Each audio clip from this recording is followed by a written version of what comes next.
work session to order, and we're going to start with our Child Nutrition Services updates for the 26-27 school year. Welcome, Ms. Lawrence, and whenever you're ready, we can get going.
Good afternoon. Thank you for having me, Board Chair, Superintendent Taylor. I'm here today to talk about Child Nutrition Services operational readiness. And some areas that we're going to cover today are just a readiness snapshot of equipment and facilities, staffing, technology by area, food supply and delivery, and a summary of what's going on in the district for school nutrition overall. So the numbers that were reported here were probably about 2 weeks old, so there are a few changes. So our overall staffing right now is at 92%. Equipment and facilities only have 3 issues with major facility issues and no equipment issues right now. And then technology, I don't have any, we cleared all of those up, and then food supply. So I'm going to go into detail about different areas and talk about the things that are higher level things that might impact day one. And so just want to define when I say ready for day one and what that means for school nutrition. So when I ask my staff, are we ready for day one, is it going to stop operation? And so, because there are some things that we may have to pivot on or have a backup plan in place, whether it is a meal transport or we have a backup cooler freezer, or we have a different holding pattern, and sometimes we even transport from other school buildings to provide services for students. And so just because I may be down equipment or even down staff doesn't mean we don't have a plan in place to operate. Okay. So staffing by area, in Wake Forest, Wakefield area, so we separate out kind of our own regions about how we separate our staff, so we're a little bit different than how the district is aligned. So in the Wake Forest area, we are staffed at 93%, which is a little bit more than what we were when we reported in this presentation. We have 7% vacancies. In Northwest Wake, we are at 93% as well now, so we've improved a little bit. In Roseville, we're at 85%, so we dropped down a little bit. And so oftentimes what happens in the summer, especially when we're starting up for school, we have people that will leave right before school starts. That's often what happens. Central Raleigh is at 89%. Garner is at 96%. East Wake is at 94% now. Fuquay Varina area is at 98%. Southwest Wake is at 93%. And then West Wake is at 85%. And then you have Cary, which is our highest vacancy area. It actually has moved up to 88%. So as far as staffing, when we are planning for different areas, so we have a temp agency on contract that will come to board actually, I think on the 18th. And once we have that contract in place, we're able to call them for staffing support when we are really low. We also have temp staff members that are on staff for us to work, and we also have floating cashier people that can go to school throughout the district in each area. So each area has 2 to 3 floaters that are assigned to an area to help support area administrator that manages the area for staff. And then of course we also have other staff that can be moved around. In the summertime, for instance, because we are year-round, then we have our entire staffing population that can go support a school in a year-round school because we are out of school during past traditional. So facilities, at the time for this report, there were some minor issues in other areas, but the 3 major issues for us are the structural issues in the buildings that we know. And so they're not issues in the sense of operations, because we do have backup plans already in place for what we're going to do if those buildings don't open the way we intend.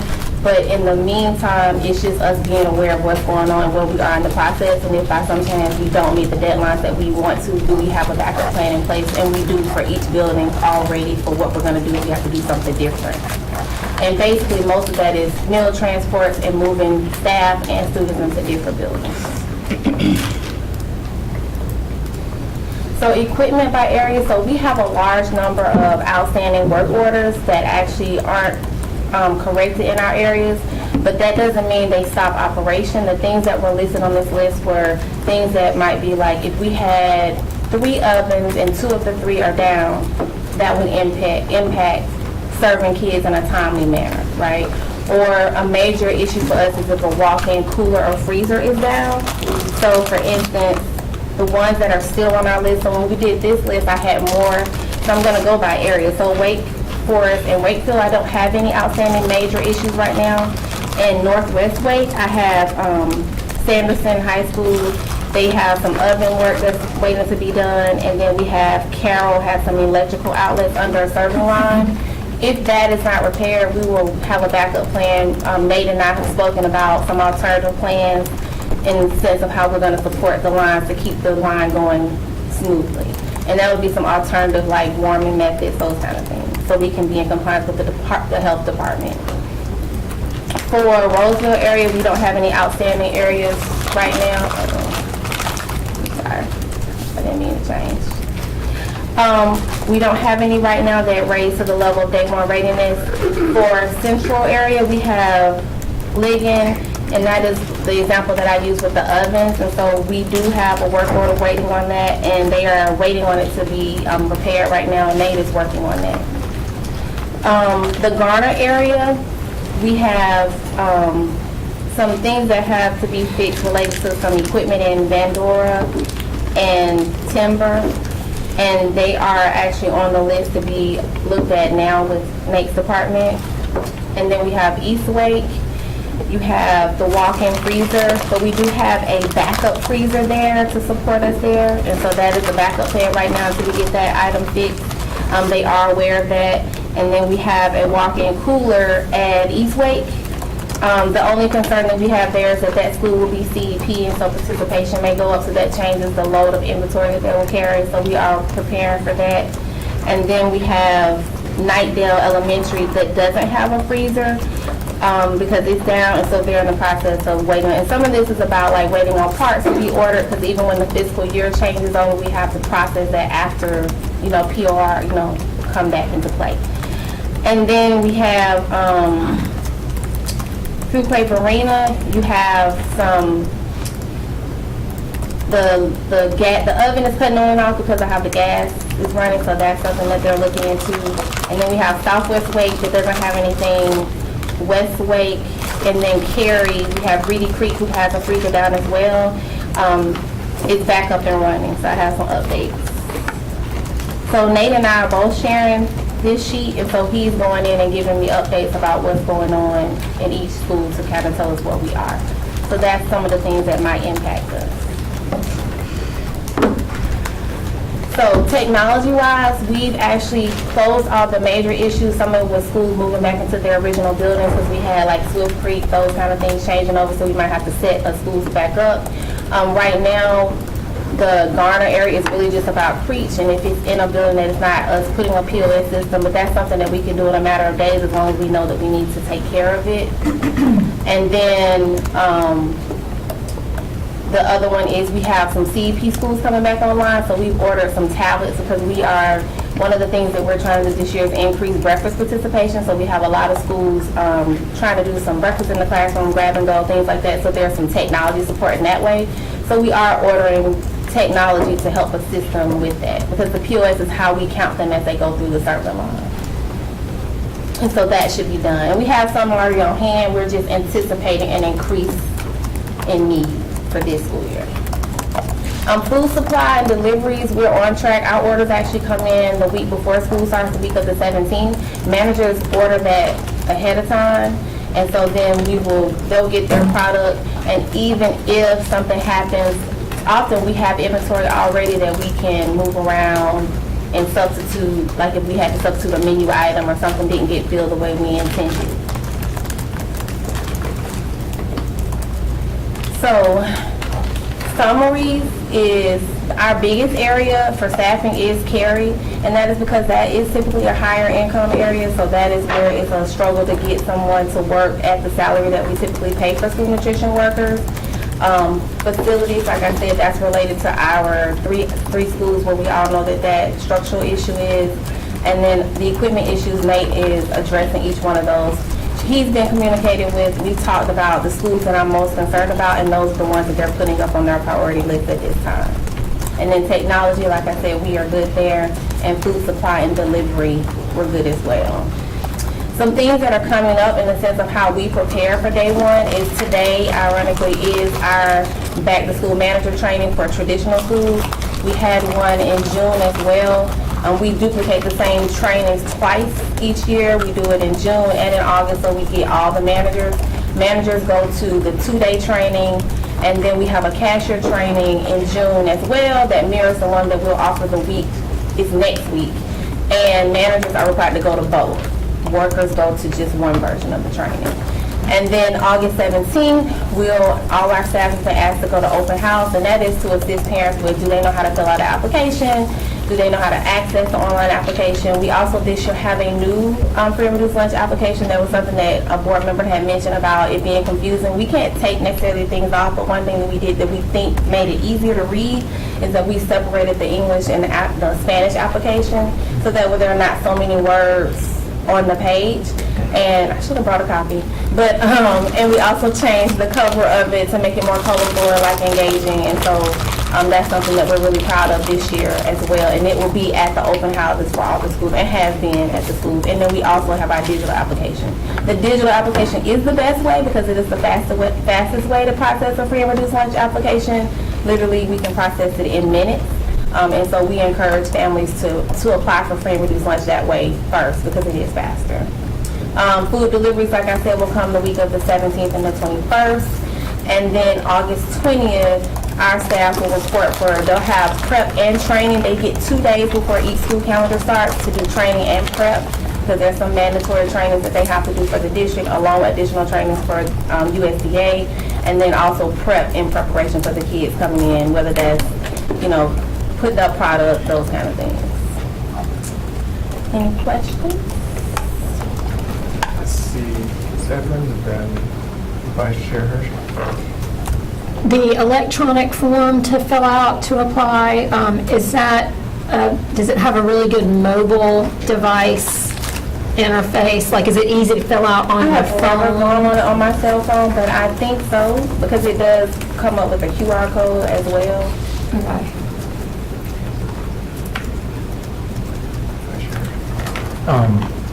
Love all of this. I love how informative it is. The presentations to the board always have been great. My question is, when you have a new CEP school, is there training, not just for the school staff in the cafeteria, but with the principal and the PTA or whoever to work on how we increase those breakfast sales, grab-and-go ideas, those sorts of things that are implemented before school starts? So this year what I did is we had a leadership conference for the district overall. So I did offer a course at the conference for people to attend, principals and assistant principals to attend, so they could learn more about how they stay in their breakfast program in their schools. And then I've also offered that virtually, so I hosted one on yesterday. I think I have one on Friday morning that's virtual as well. And then my area administrators that oversee the different areas, they have access to the PowerPoint, so they can come out to a school and talk to a principal about how we're going to look at it, because breakfast is part of like the operation of the day. And so talking to them about, well, what's happening in your day? Like, are you having discipline issues in this area? Like, is it a long line? Do we need to put another serving line at a different location? Is carpool far away from the bus line? So these are the kind of conversations in the class that we have. And then principals can ask questions about, what can I do in my building? And then even right down to equipment, one of the things that we want the administrators to come back with is, I need tablets, I need carts, I don't know, I need bags, whatever that is to make it successful in that building. So that's what we've been doing this year related to that. And not just CEP, that can be all of our schools. It's just ironically, CEP schools are one of the places where we have a lot of success in that program. My follow-up for Dr. Taylor, actually, as we've had other conversations today around culture and responsibility needed within the school, is how do we ensure that schools are listening to staff and taking those recommendations and really pushing this understanding that it's really beneficial to the school system if we increase those numbers, because I don't think I was aware of like the breakfast aspect of it, and we can do better. We've seen the numbers. We can do a lot better, and it's going to start with in school. It can't just be Absolutely. CNS staff. So, as you know, we talked about this.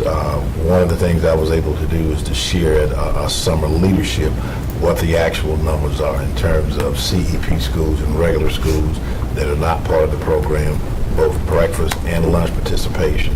So principals clearly see where we are. And it is about the expectation that these numbers have to be better.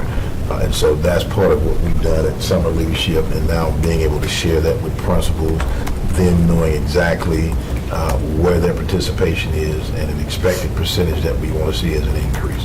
The other thing that I'll add, and this is also a tribute to Tiffany and her staff, that she's also reached out to the county to do some things different with the Universal Breakfast Program by now that we have additional CEP schools, some changes that she wants to make. I think that's an additional 11 schools that will be added.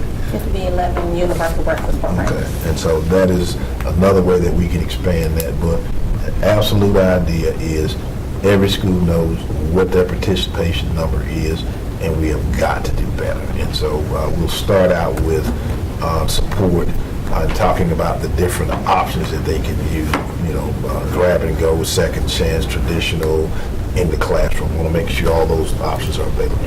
And I would, as my last follow-up, I would like to see us give that support to CNS by using some language to families to make them aware how impactful it is for their kid to get breakfast there, especially when they're not having to pay for it. And I don't think I've heard that messaging in the school system, that it's not just for your kid, but it really impacts the school system.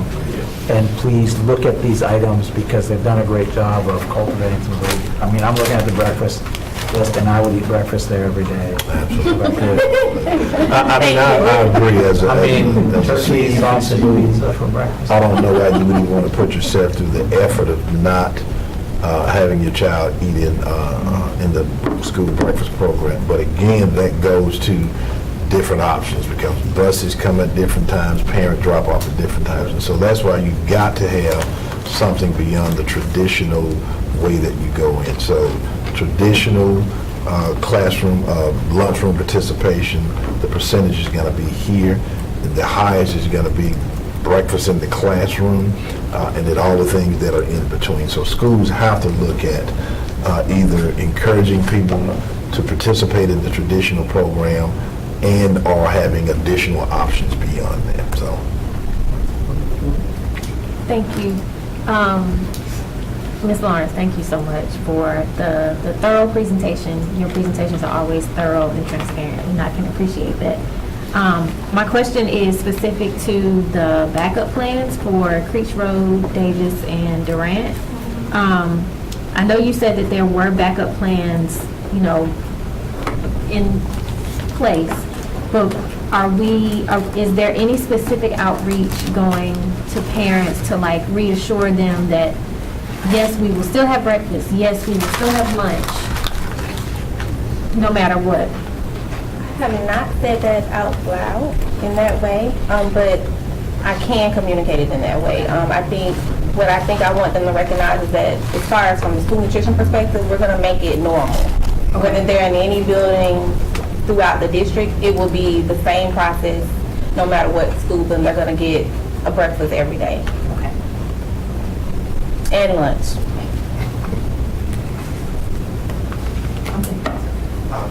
Board Member Rice? I have to ditto, you already know I think you're amazing.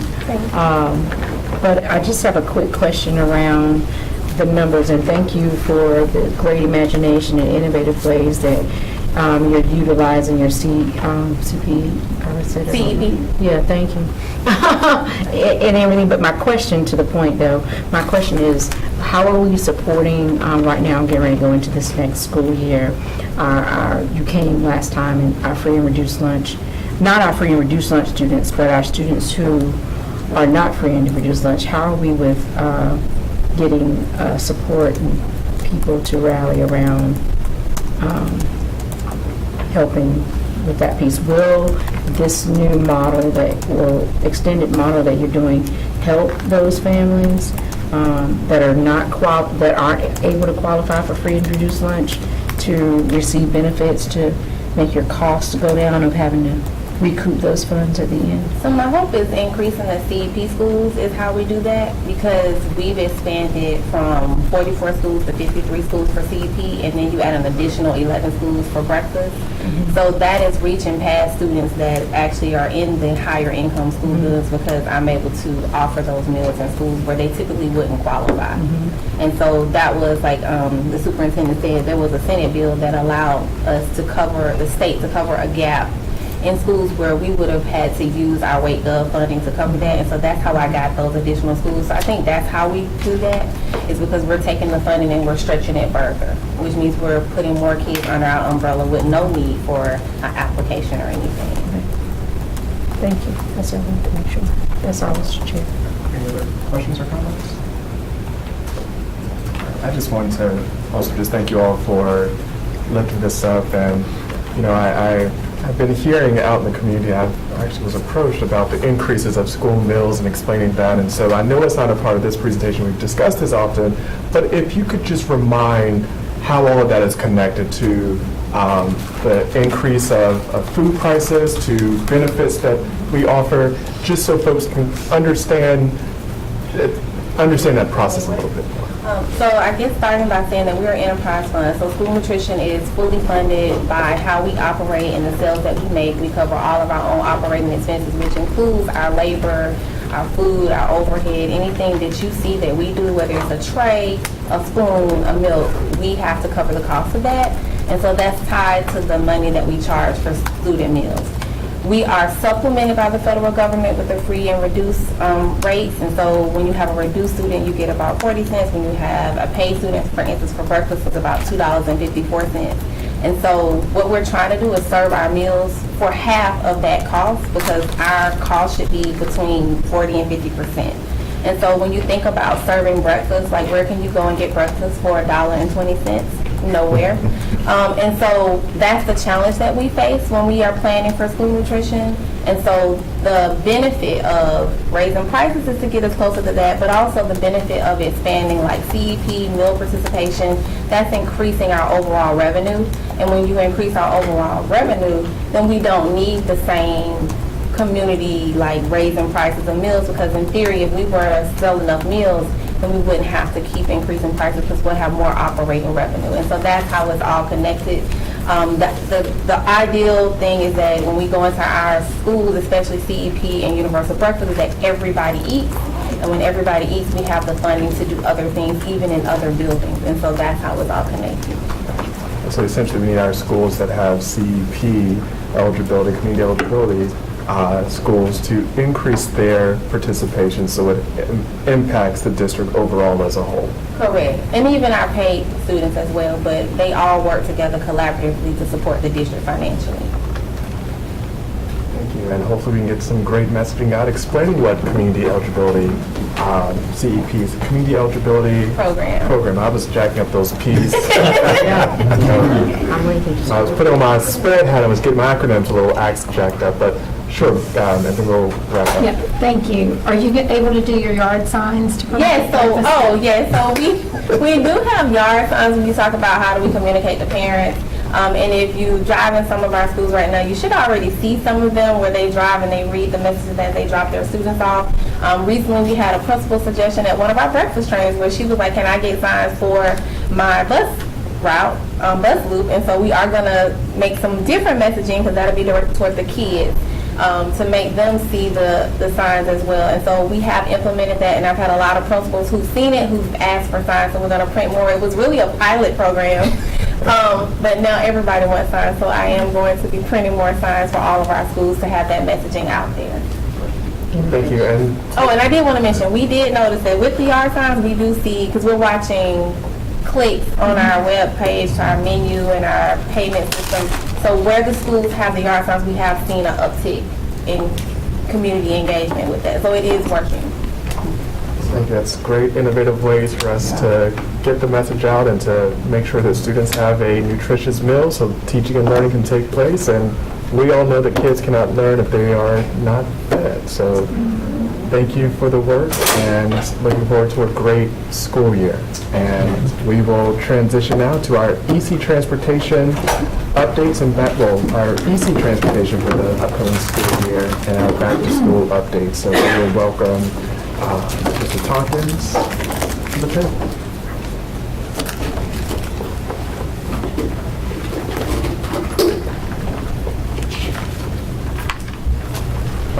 Is this the clip?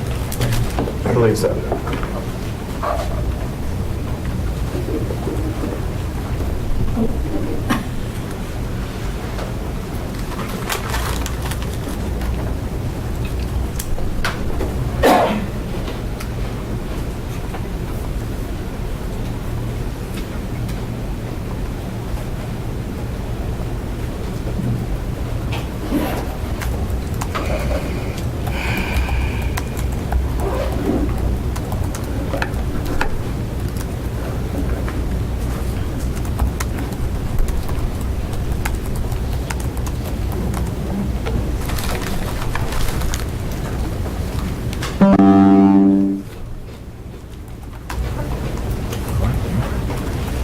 Good afternoon, board chair, co-chair, superintendent, and board.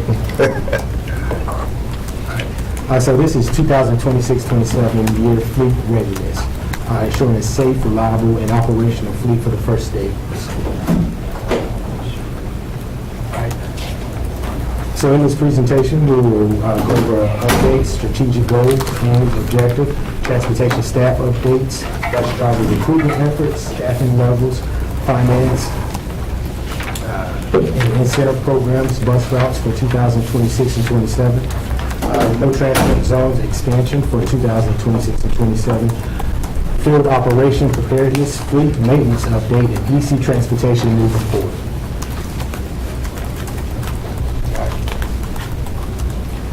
So I wanted our strategic goal to reflect how we want transportation to moving forward.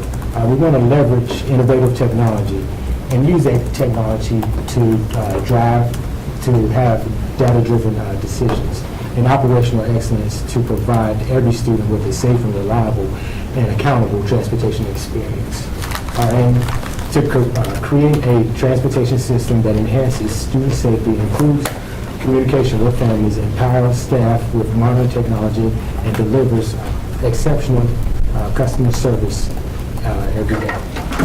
And so when I want to look at the objectives, we're trying to enhance our GPS system to use barcode verification and proactive monitoring, strengthen family communication with accurate real-time information, increase accountability through dashboards and performance standards, optimize operation using routing technology and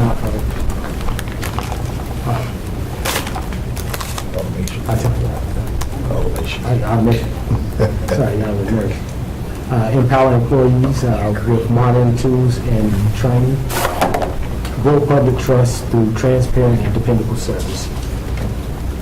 So we had a lot of staff updates within the department. I started with myself, Director of Transportation, and I'm going to make a note when I hit some of the employees in blue. So Christy Estes, and I want us to remember this, that she started off as a bus driver. Janina Mitchell, she also, Director of Field Operations, she started off as a bus driver. Bobby Jones, Director of Fleet Maintenance. Joy Miley, Director of Routing and Central Logistics. Jamie Duran, who came from us from DPI. Brandon Jones, who's also started off as a bus driver. And then we have a vacant position, but I believe that will be presented to you later on.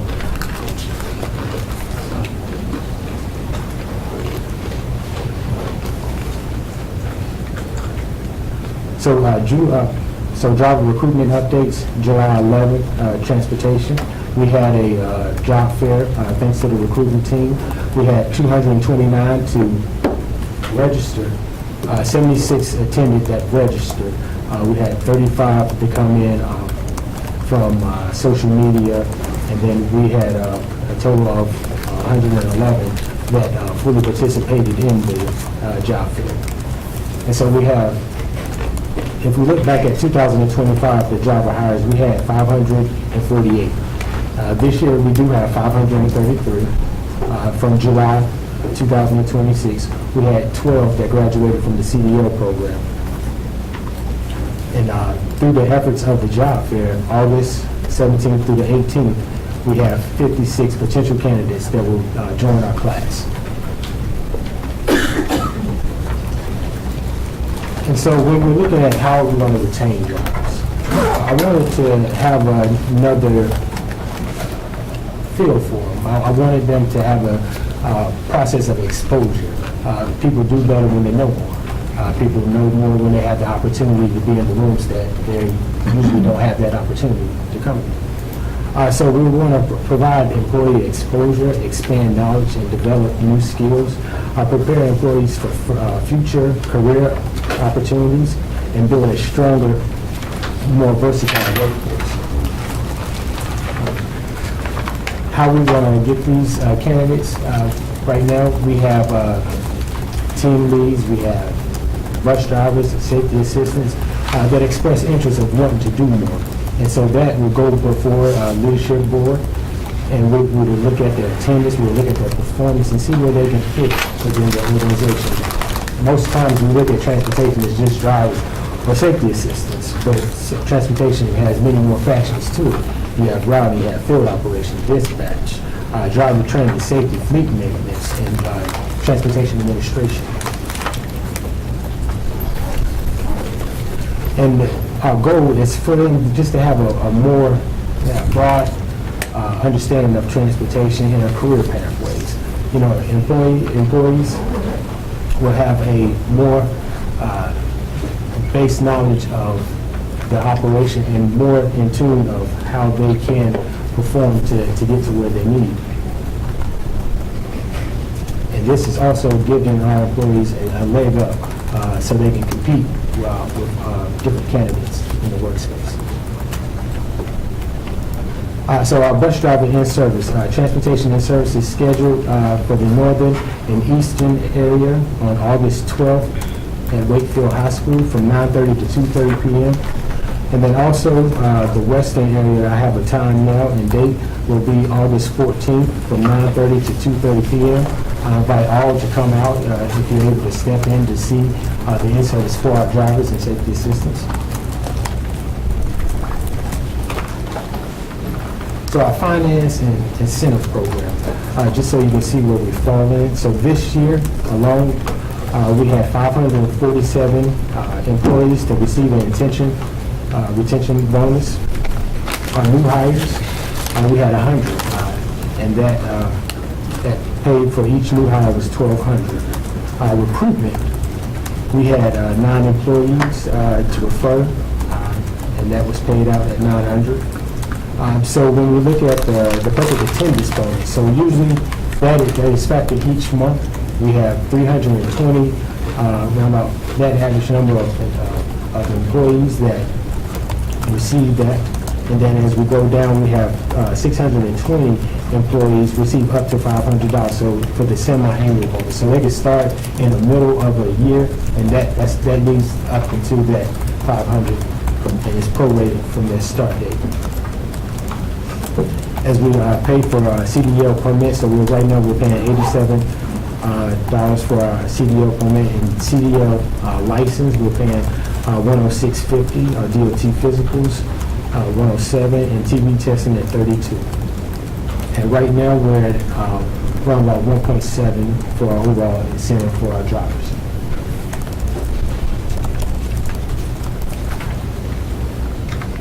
So right now, as we gear up for the first day, our route count, right now we're at 565. Right now, over 88,000 students have registered for school to receive transportation.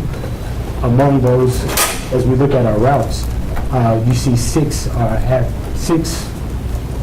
runs per route. So that's an AM tier, so first tier, second tier, third tier, and if we add in that 3.33, that's like that midday. And then we come back again and we service that that first tier, second tier, and third tier. And each bus will run about at 157.31 students on that.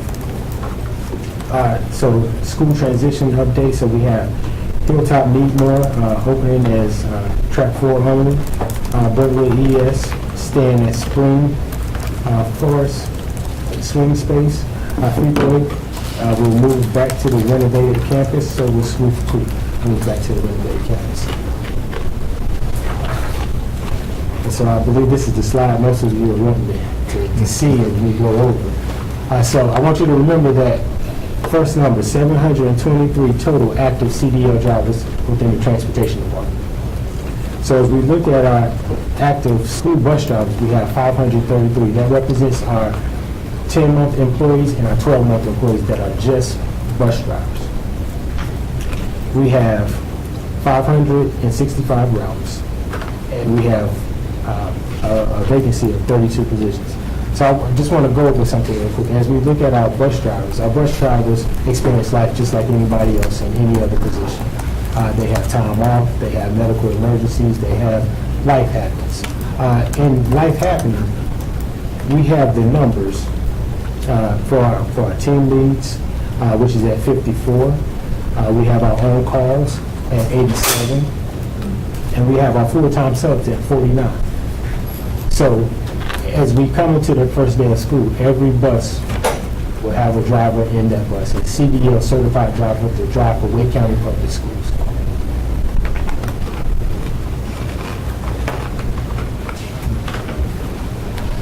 No transport zone, also known as NTZ. So it helps us maintain efficiency within the district. It cuts our ride times, and it helps us utilize the fleet that we have. So right now, we've added 9 schools to that fleet readiness, to that NTZ zone.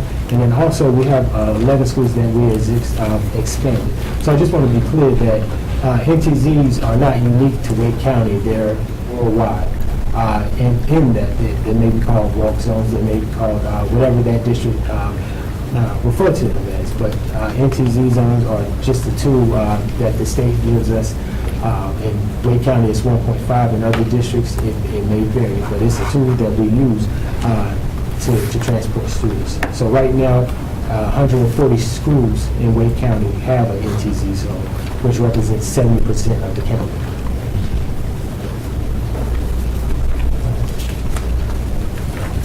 All right, fleet maintenance status, so mechanic vacancy rate, we're at 31.9, might as well say 32.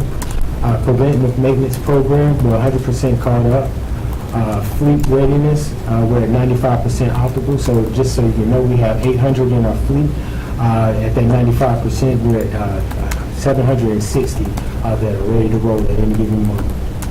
Our propane fleet, so this year we increased our print by green thumb and print in the county by 15 buses, total of 3% within the county.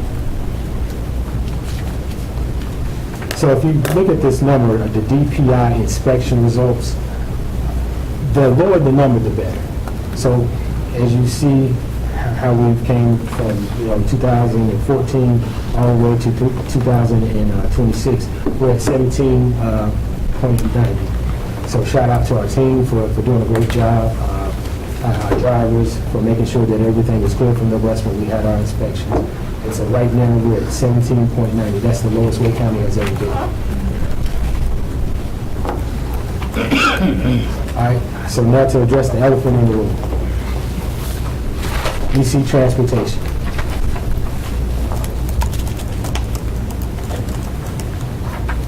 I wanted to start off by rebuilding our relationship with our vendors.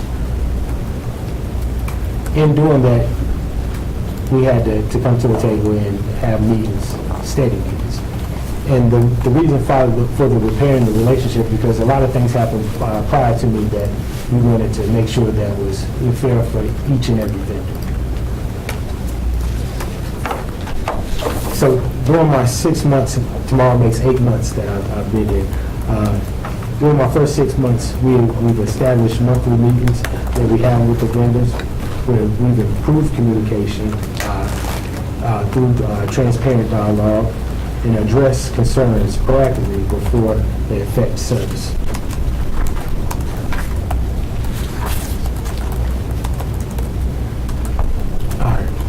Productive conversations. So in our having conversations, the point of building a relationship, you can't hold somebody accountable that you don't know.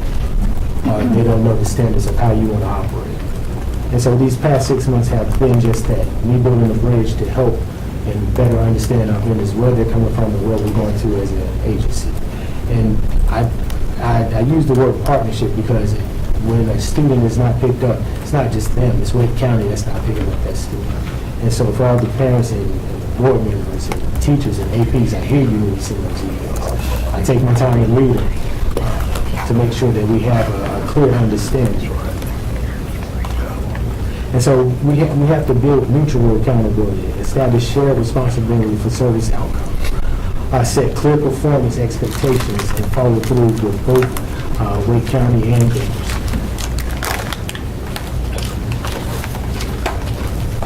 So this year, we will have a performance metric for our vendors. Moving forward, it will be twice a year. In this performance metrics, we will go over safety, on-time performance, communication, compliance, and customer service. And so we're shifting from just managing a contract to managing a strategic partnership with our people and holding them accountable to the terms that we agree on. So right here, I know it's probably blurred for you guys. I can send you an email, but this is our evaluation tool that our vendors will be graded on. And I can give you the rubric so you can see the breakdown a little bit better. Student safety will always be number one with transportation, and that will be at 25%. On-time performance will be at 20%. Student management and customer service will be at 15%. EC transportation and compliance will be at 15%. Communication and responsiveness will be at 10%. Staffing and operational reliability will be at 10%. And contract compliance will be at 5%. In the bottom, you can see how the grading will be. So 90 from 100 will be excellent performance.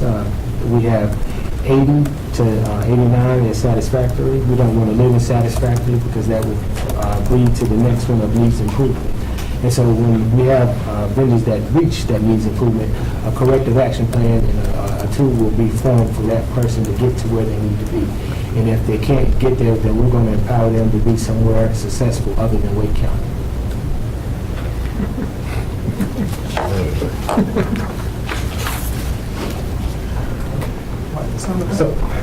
Sorry, I'm just saying I like the sound of that. So our 2025-26 vendor operational at a glance. So if you look at it, you see CMC, and I think they're at 19%, DGI at 15%, Lucas at 10%. You see STA with a 47%, might as well say 50% stake in the operation. You never want a vendor to have that much stake in the operation because the moment they pull out, that leaves us scrambling. And in our business, that leaves students not being picked up.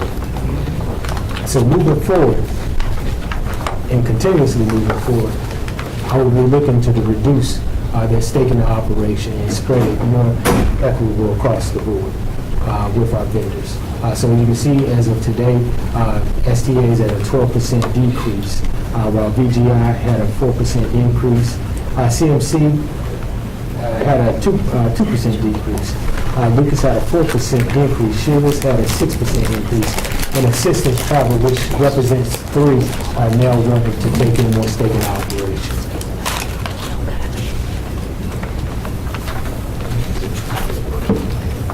Our EC transportation numbers.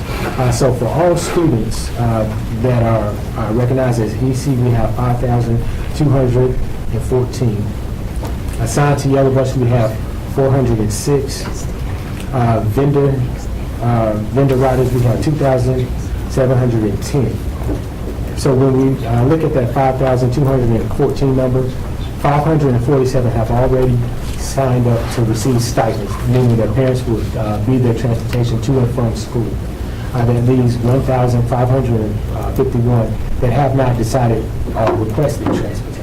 As the year goes on, that number will go down as parents request transportation or sign up for stipend.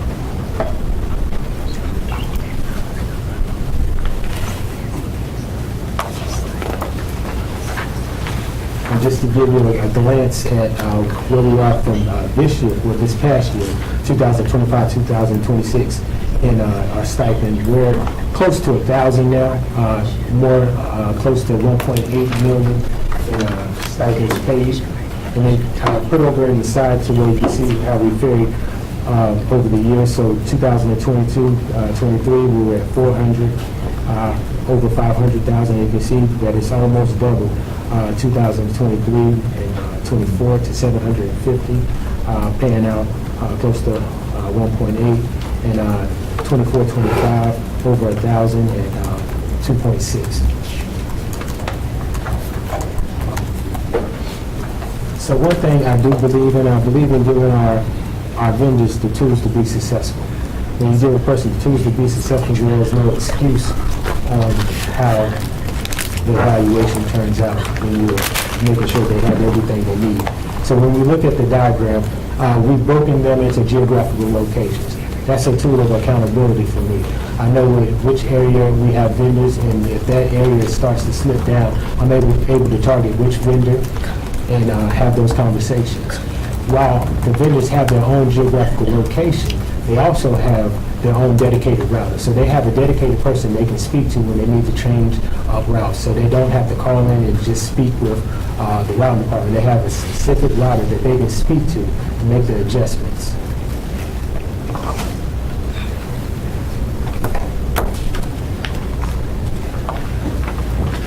So preparing for anything for 2026 to 27, just preparing to make sure that all bases are covered. We're bringing in new vendors. New vendors will help in case anybody pulls out, in case people are not able to hold up their contract. We're ready to pivot and go in a different direction. We're starting the vendors off with a low count, mainly 5. Some may have 10, to see how they're transporting our students. And with that, we're able to either scale them up or scale them back. On our existing vendors, we're able to pivot on that side, whether they're able to meet their contract or not, and we're able to bring in these contractors. And they'll come into play close to September, October. Right now, they're completing their training to be Wake County vendors. All right, and so we're coming to the end, and so I do have a 2031 strategic plan to help us meet those technology advancements that I would like to see in the department. So I will have that for you when you're ready, and I'll turn it over to you for any questions. Say thank you, which I see several hands now going over that I saw the hands. But just want to thank you for this update. I'm excited to see the accountability measures that's being brought forth, especially as it relates to our EC transportation, which I know we have heard a lot from.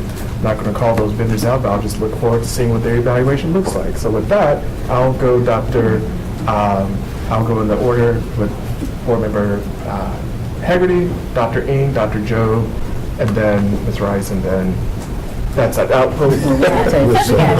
got it. We'll get it. We got full confidence. Absolutely. All right. Thank you, Mr. Tonkin. I really appreciate the presentation. And specifically, there are 3 things I wanted to mention and ask you some questions about. The first one's really simple. Congratulations on the best inspection results in over a decade. I mean, that is amazing, particularly with the resources in the department. And going back as far as it is, those are some tremendous results. So I want to lift that up. I wanted to ask you about the resignations and the retention numbers. And I appreciate the transparency and the data that you provided. But what would be helpful to me as a board member is some context. So when I see we have, in terms of like active drivers, between like 530 and then needing about like 560 routes, and I see 91 resignations, that looks like about between like a fifth and a sixth of our routes, the drivers for those routes have resigned within a year. And I don't know enough about turnover in this sector. I don't know, how does that compare to previous years in WCPSS? Or how does that compare with similar sized districts? And if some of those resignations are due to, like the leadership plan, with someone leaving a bus route to take another job in the department, I wouldn't consider that a negative, right? You know, promoting from within. So excluding those internal hires, can you give us some context for those resignation numbers? So as we look at the resignation numbers, so we have 14 and 11, and I could compare it to me trying out for the football team. Yeah. I tried out for the football team in 7th grade, and I thought that football was going to be my sport. Yeah. James Mitchell and Paul McGee knocked me down, and I told my dad I think baseball would be a great move. A lot of people come into transportation thinking that, you know what, I can drive a bus. When you have to deal with student issues, when you have to deal with parents, when you have to be on the bus and, having a certain level of anxiety, you know what? I might pivot and do something else. I might take this CDL and go drive a dump truck. Freight doesn't talk. So a lot of our drivers in those positions, they stay for the year, but then they find other opportunities that pay a little bit more. And then also you have drivers that come to us that are coming from out of state. And they want to drive. They come, they stay, but then they go somewhere else because right now we're one of the ones that don't recognize how the state experience. And so as those come in, they find different ways to support their family versus transportation. But I guess I saw the 14 and the 11, and if it was 25 out of 550, all right, that seems normal. But that's still like 70 more, like 3/4 of those resignations are people that don't fall within that 14 and 11.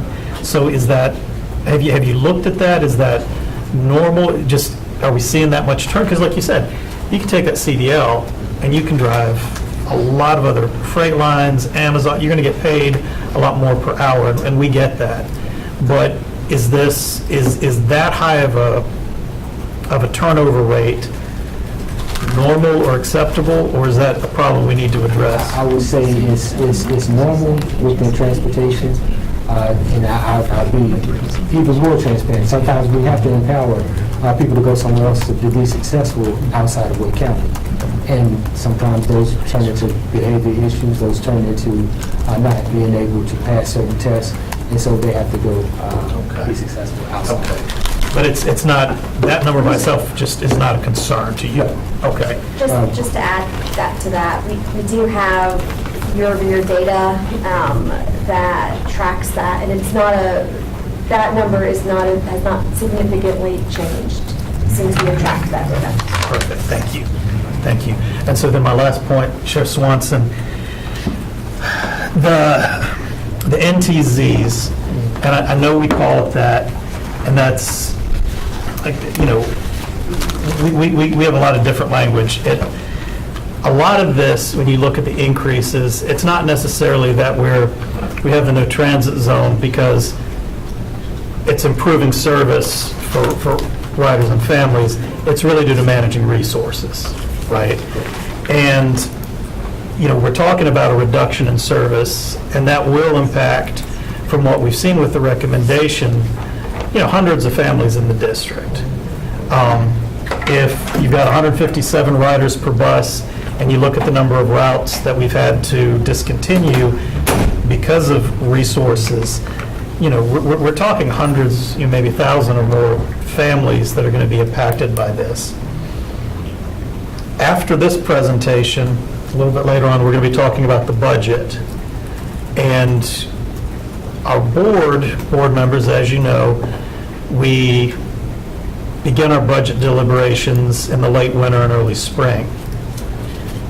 But looking at our budget forecasting, we know there are structural issues we're going to need to address that we really need to look at now in advance of decisions we make about next year's school assignments.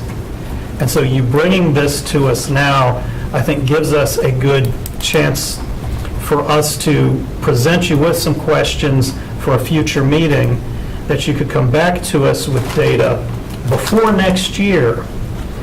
We know from your presentation, we have about 157 riders per route. We can get 157 riders on a bus. But one of the services that we provide that is expensive for us, but we think it's important, is a lot of our neighborhood transportation for some of our magnet schools. And we know that the amount of school choice that we offer can create a lot of inefficiencies, even though it does serve other very important goals for the school district. What I'd like to see, if you could bring to us before the end of the year, would be a comparison identifying some of those routes where we're running either neighborhood transportation or satellite routes that are not being heavily utilized, where we have a much smaller number of students on the bus, where because of having to provide that transportation, we're denying service to other families by having to increase the number of no transit zones. It's a tough decision for us, but in kind of our overall thinking about whether these transportation options are really leading to increased enrollment in these schools, we're going to have to make a cost-benefit adjustment. And so if you could bring some of those numbers to us, you know, before the end of the year, I think that can help us make, you know, some really important decisions as we go to next year's budget. So, Mr. Hagerty, I'll add to that, that's one of the things that I've asked transportation to work on as it relates to magnet transportation. We recognize that any change that we would recommend that the board would either make or not make, we have to do that at a time where parents will know so they can make informed decisions about it. So it's not we already know that if we make that decision, there's a timeline that we have to bring it, and that way everybody will know, so we appreciate that. That's exactly my point. We have to look at this before those applications go out. Absolutely. Thank you. I have Dr. Eaton, followed by Dr. Drew. Okay, thank you. Thank you, Mr. Tompkins. I've emailed you many times, and I appreciate you always being responsive. Well, question I have about EC transportation, the zones, and looking at kind of like, evaluating those different vendors of their on-time performance and whatnot. I see like certain, regions, like the central one is a smaller area versus, something like the eastern area. I mean, how do you account for the difference, like in the area that they have it covered in terms of how to grade their performance, how to grade their, how well they're doing? So each vendor does have a GPS track. As we look at STA, the STA is in the Raleigh central area, but we're trying to bring in vendors that also offer what STA only offers, and that's lift vehicles for our wheelchair users. So they will span out just for those. But we have GPS trackers on each vehicle, so we can know how they get in there, what time they get in there, how long they're sitting there, and we need information to gauge if we need to shift them or not. Yeah, I do appreciate that, and I want us to be more proactive and be responsive to the needs before, or until, rather than waiting for a survey to tell us what's actually the response rate. So, thank you. Dr. Drew? First of all, thank you. This is excellent, especially seeing very specific accountability measures and seeing the changes even that have been made to the system where parents are applying for their stipends and stuff. This is great. We touched on this a little before, but you were talking about like the behavior on the bus, and I was wondering if that is figuring into the strategic plans or anything, if there's any, because I hear a lot from parents that they don't want their kids to ride the buses because there are constant behavioral problems and stuff, and I know we have limited resources, but like what are we doing to try to innovate in that area and make things a bit better? So we're wanting to move to barcodes, and it speaks to the Magnet program to see who's actually utilizing the bus. When we can know who's utilizing the bus, we can optimize the route. We can change the route, we can make it fit our operation needs, because right now, in this slide, we had over 88,000 students to register for transportation. How many will actually utilize transportation versus mom and dad taking them to school each and every day because they don't want to ride the bus? So if we can move to new technology like barcodes, we can actually know who's getting on the bus. If we need to pull this bus to put it in a different area to help service, so that speaks to the NTZ zone. Maybe we could add back. But maybe we could add back to some of the zones if we actually know who's riding the bus and who's not. Yeah, so that didn't really answer my question. Like, what about behavior on the bus? What about like trying to get the kids to, to be more pleasant, on the bus and to be held accountable for how they act on the bus, that kind of thing. So there's no technology to help with behavior. There's cameras that we have to utilize to watch and see, and then turn that into the APs and we can have that meeting. That's pretty much just the correction too. Yeah, so Dr. Joe, I'll add to that was one of the things that I addressed initially when I came, that administration has to be more involved in disciplinary things that happen on the bus.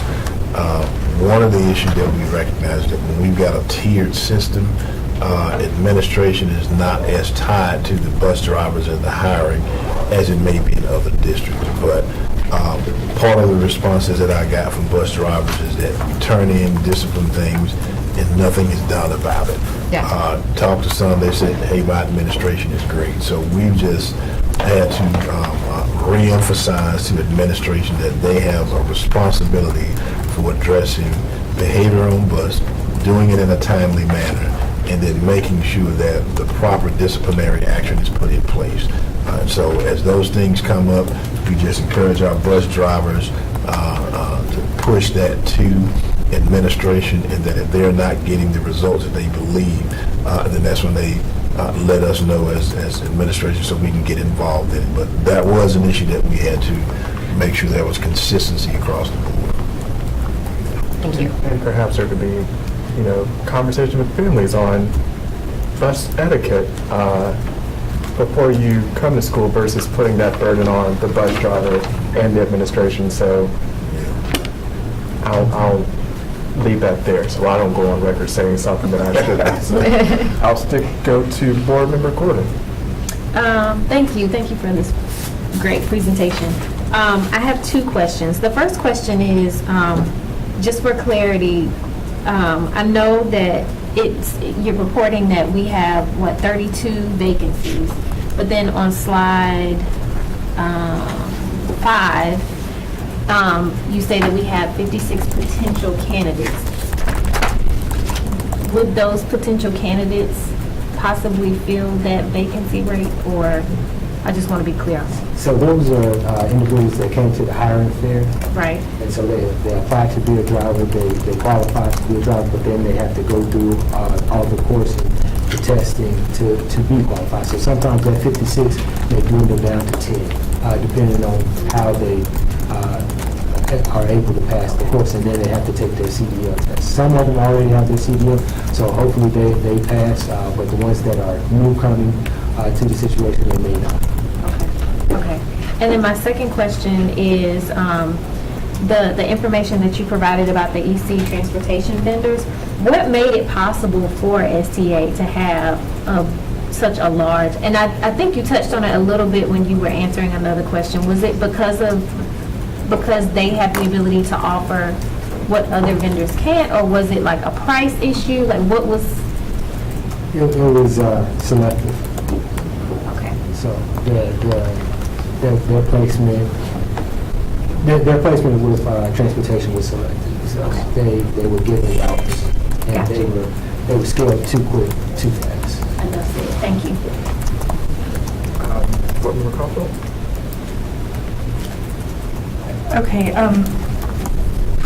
my question was kind of what you said, but I'm going to ask a little bit more about that, because I was wondering how, CMC, on the pie chart that you provided went down, but then VGI went up and Lucas went up in their percentage. So did they have the availability and staff to take this on, or did we choose? I'm just trying to, how did you even out this chart where we had it so different before? Was it based on scoring and the evaluation? No, so what we have here, so when we look at it, when we look at 2026-25, that is STA, so CMC had 19%. And so that was 239 vehicles. Are you asking how did we pick VGI? And Well, I'm CMC? just, for, excuse me, for the driving program that we have, we use Jordan because they have more available spaces, drivers, and they're just a bigger company than some of our other vendors, but we still do use other vendors. So I'm just wondering why, if they had more availability and they're a bigger company and can provide more, why are we giving them less, unless it was the evaluation, or how did we determine that? So we're talking about why we're getting the STA less? Because STA is not being able to perform at the level that we need to. Okay, so that's what I was trying to, okay. So I'll add to that. That was one of the things that we talked about, that when you have, whether it's a big or small portion of the contract, it doesn't matter, but we have to examine, are you able to fulfill most of those routes? And that's where we saw difficulty, that one, you almost have half of it, and then if you do have issues with driver absenteeism, things of that nature, then that almost creates a single point of failure if you've got this large entity that's now not able to deliver on the contract. So that's the idea, that it's protecting both us and them, where they're not in a situation where they can't fulfill. And then we've got vacancies of kids that can't be delivered because they've got the bulk of it. So that's part. And you may not know this. I don't even know it, but I think STA has been with us maybe 5 years. Do you know how long they've been with us? About 5 years. So they've been at it recently. So it sounds like we adjusted more according to what is serving us better, right? So we did an evaluation, we're being more efficient. Correct.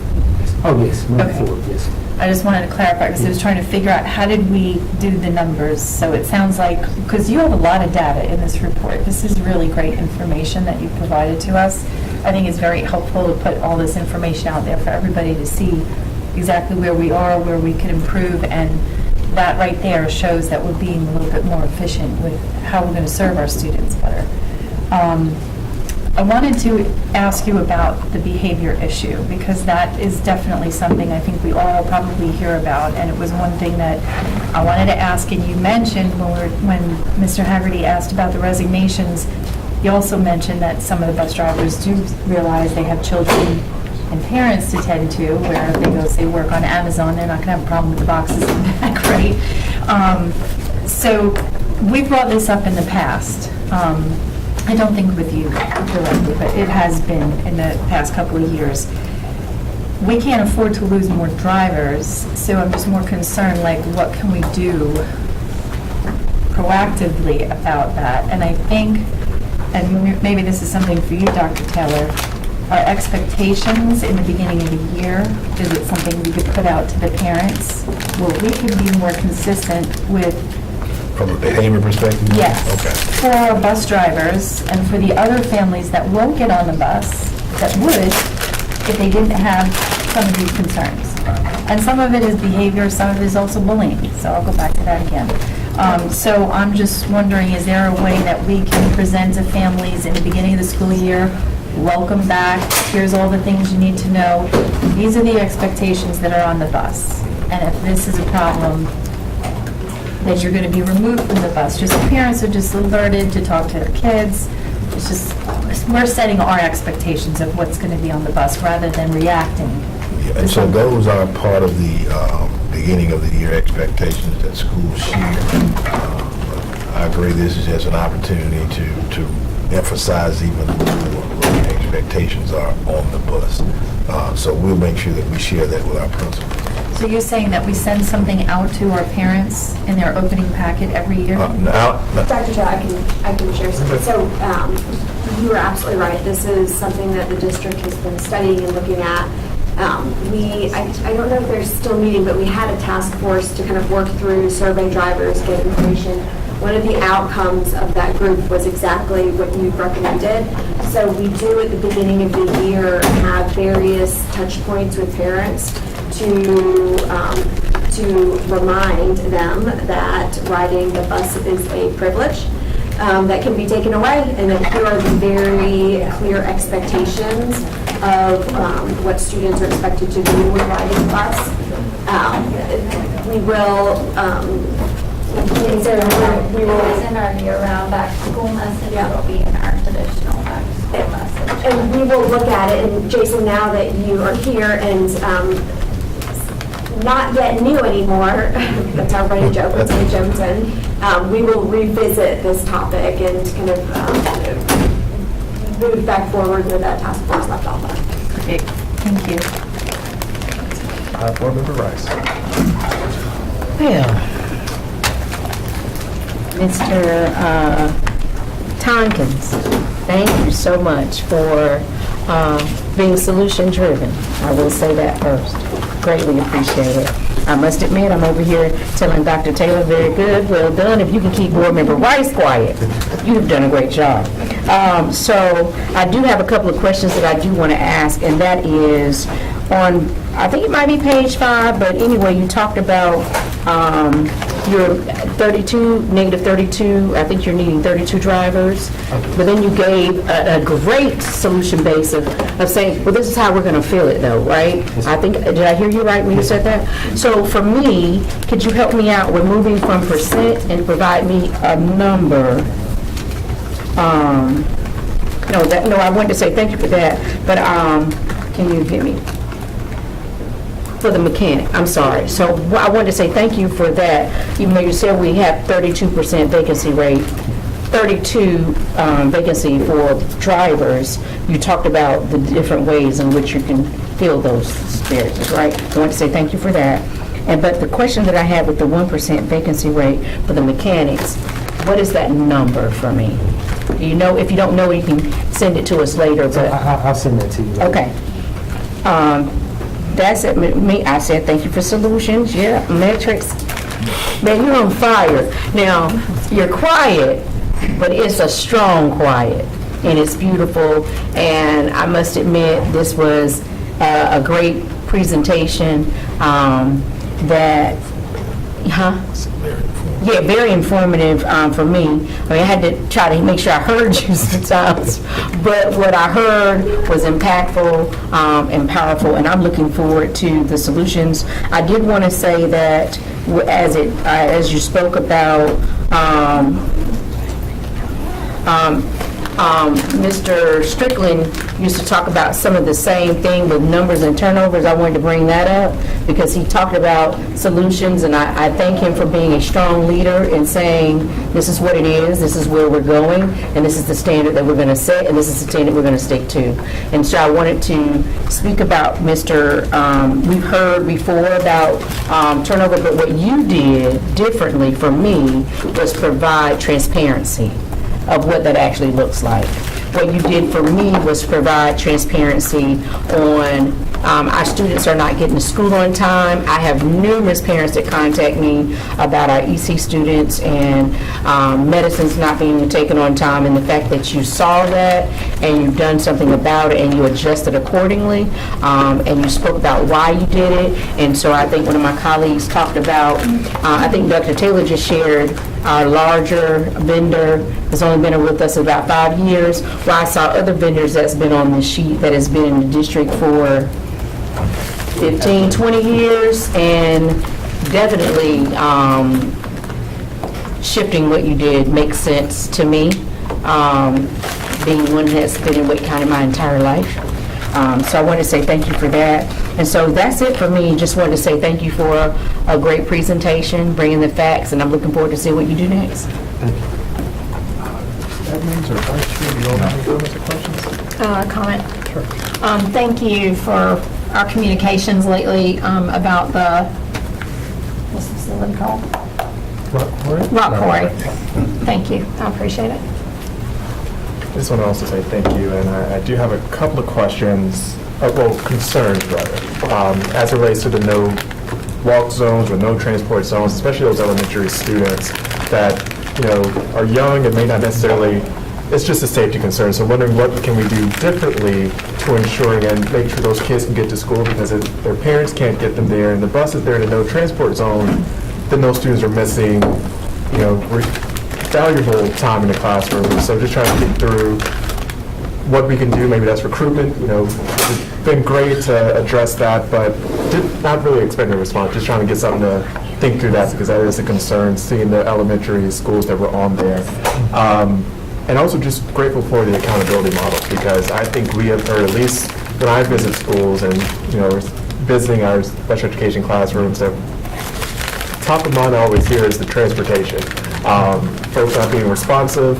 Some of the one that you had mentioned earlier, I wasn't going to call their name, but that said company not picking up phones or hanging up. So seeing that this is now an accountability model really helps. It also justifies how we are spending our dollars. And if our staff has to be in customer service business, which is our students, so should our vendors. And if you can, then we can use those dollars elsewhere. So really excited to see that, and just looking forward to the great work and the great school years coming up. And for those folks who may be interested in wanting to drive where can they find that information to put their application in or to learn some more? Is that on the website somewhere? Yes, it's, the bus drivers is always posted, it's on the Wake County website.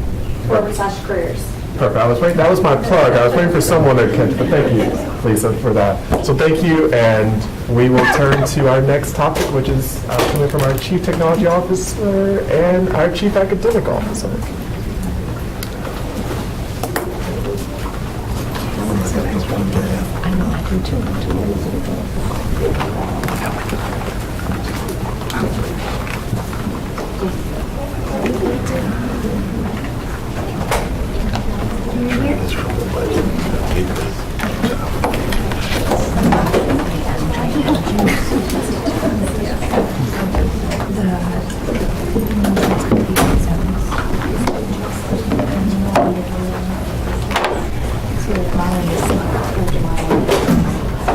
We have some of them where I am, Sycamore Creek today, it's under a mile and a half.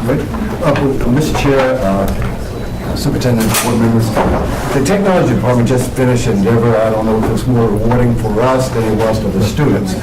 We just finished, we're a week away from finishing our first inaugural pre-apprenticeship program. We brought in 9 students. We have a couple of them here with us today. Several of them had opportunities or engagement they couldn't attend. So myself, Ms. Honeycutt, without her, I could not have done it. The support she provided, she shared, made this venture as truly a success. So today, we just want to give you a brief update on what we did. And we brought a couple of students, if you have a couple of questions, to share. Ms. Honeycutt.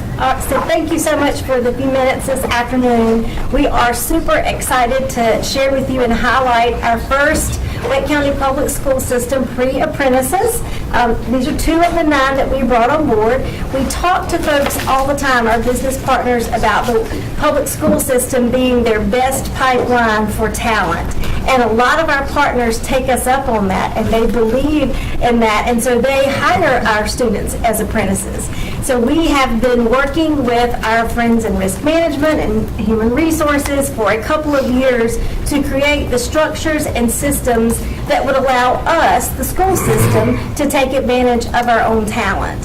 And so that's where this began. We had some factors that really helped move this along this year. The governor's office had some WIOA set-aside money for specifically pre-apprenticeship programs. So we were able to benefit from a little bit of grant money that helped us do some of this work. And so that pushed us along the road a little bit faster. The students we selected have committed to and stuck to 120 hours of work in our Technology Services Department. That's earned them some money this year. I'm sure they're excited about that. And also a high school credit in the CTE program because they had those 120 hours. So this really is about us bringing the CTE program to a place where students get to practice and be and do the things that they might want to do as they leave us and think about what's next for them. So when you look at how this fits into the strategic alignment, and we talk a lot about the benefit for students, and we believe in that. They've had experiences that their peers in school have not had. But we've also had a value proposition for the district in that we have fostered the skills and the knowledge and the ability for these students to go and have some more learning and come back and be our employees. I want to give a shout out to Dr. Thompson's staff in Technology Services who really took a chance and took a leap of faith with us in this work. I think when you're not used to having students, young people, young adults be in your workplace, can be a little bit of trepidation about that. But I think they would tell you that they have been impressed by these young people. I'm super appreciative to the staff that stepped up to be mentors to these students, helping guide them along the way, and really meeting the goals of the project. We wanted to invest, we wanted to make this all about Wake County. We was first approached by a university in the city, but we decided we wanted to invest in our students. We wanted to be about this. When we first launched it, Ms. Honeycutt, we posted it out. We really, that first week or two, we only got like 10, 15 applicants. But once we engaged the area superintendents, we had over 60 applicants from our students here in Wake County, which is truly encouraging. Now, considering this is our first pass, our first time in the saddle, we targeted 10 students, and we lost 2 on the front end because of other engagement, other opportunity. But out of that, we selected 9, which have truly, they have been the model. They have been a model, and I share with Shashi all the time, these students are truly impressive. They're impressive. They're ready, I stand here now, they are ready to come in IT today, by my opinion. But we selected 9 of those students, and they have really shined, and over the last, and it went by fast. The 5 weeks, I've seen a growth, not only in them, but in our staff. Because for our staff, this is the first time they ever had to invest in others versus coming to work and just doing their work. We put them in every piece of technology. We had 1 student in governance, we had 1 in applications, we had 1 in infrastructure, we had 1 in InfoSec, and the remaining students we put in customer service. And we tried to rotate them through how to break down a laptop. A lot of the students, especially in our InfoSec and applications, had capstones, and they have to deliver next week. So they had projects based on the work that they did. So they were truly embedded in the work of technology that we do day in and day out. They were truly supporting the work that they were doing. It was not busy work. It was really technical work, the best in them to give them a skill set. I told them if they don't want to come work for Wake County, they're going to make the best employee that Geek Squad ever had. Because they were truly learning the skill set we do. Not only our students, but our staff and the target programs invest and just learn. 120 was the minimum hours. Some of our students, especially with tonight, will get a little bit over those 120 hours. And they had a busy schedule. I call it their social schedule. We had our parent-student orientation on June 30th, where the parents came in with the students. They sat down. We told them about the program. We gave them requirements for the program. They started their paperwork. We learned some things because a part of this, and I didn't know they had to get the things like the TB test. Next year, what we do, we'll have health department here. That makes it faster to get them there. July the 20th, we had members of the governor's office come and Crossroads too, and they sat with the students. They increased and talked to them and shared, and the students had got an opportunity to share their experiences with members of the governor's office. On the July 30th, they went out to Lenovo headquarters. If you have been there to see first the technology that's present, technology that's planned, and to see and see how corporate technology works and operates. They got lectures, they got opportunity to visit, and hands-on out there. Today, they sit with you. We wanted to see you and meet you. We share with them how excited you were to see them, and then we're here to share with them. And on next week, which is their last week, this time has truly flew, we're going to have the end of program review and celebration. We can't do anything. I was going to do pizza, but they told me they want Chipotle. So we're going to do Chipotle next week as the end of program review. This was 128 hours. Again, these were targets. We wanted them to have mentorship projects. Again, they all had projects, a percentage of this program. We wanted dedicated time, not just busy time, but planned target content that we wanted them to have. Technical operations. We wanted to invest there. Professional, corporate. How do you dress? How do you work? How do you work in a day-to-day? And as well as television. But I must be totally transparent. When they started on July 8th, I said my key indicator to them were they happy and enjoying what they were doing. And I have seen that, and I am tremendously pleased and impressed by what I am seeing. This first pass, we had students from Cary, Enloe, Wakefield, Apex, Wake's Young Men's, and Apex Friendship. And based on their experience, they have the skill sets now to go in and get Lenovo certification, which Lenovo has agreed to give them free of charge. They're going to let them take the test because they've been doing the work to get that certification. Possibly an Apple certification, Western Cisco, cyber certification. So the experience they have put them on a streak now, on an avenue that they can wrap off and get these certifications, and whether they use them or not, they have an opportunity to grow. I shared on the way over that these are opportunities that many of us didn't see, and we want to make this investment in them.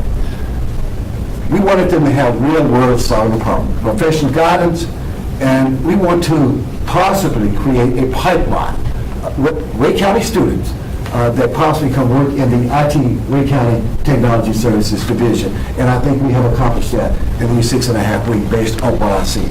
Based on that, Ms. Honeycutt? Yep. Yes. So I think the last thing that we would say, and then we want you, if you have time and want the opportunity to ask the students some we're happy to answer questions too, but you might really want to hear from them more. What I would say to you is that this is just the tip of the iceberg for us. You heard in the last presentation when you talked about people in the transportation department and leadership roles who started as bus drivers.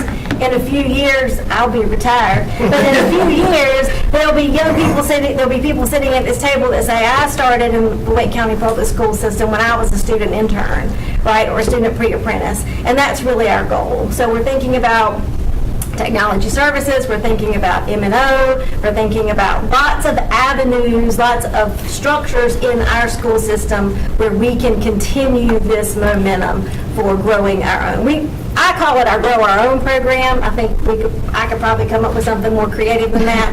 But it speaks to me that this should be a goal of our school system to help our students be placed, but also that the school system would be a place that they would want to be. And if I could add before questions, in partnership with Ms. Honeycutt, Wake County has offered to allow them free tuition after this program, a pathway in there. Not only with the free tuition, but a tuition as they go. Another opportunity for us. Yeah. Mr. Chair. We'll turn over to the students to share your experience and how we can move forward. So welcome. Happy to be here. Happy to be here. Yeah, I specifically have been working in the break fix department. We got our Lenovo student repair certifications. We took a course online and we learned all about various hardware parts, troubleshooting, protocol, and a lot of useful skills. I've also been in break fix, though this week I've been with the infrastructure team, I believe, working in server management and also shadowing the sysadmin. Maybe it's the sysadmin. Yes. Sorry, I don't really see a title, I just see a name.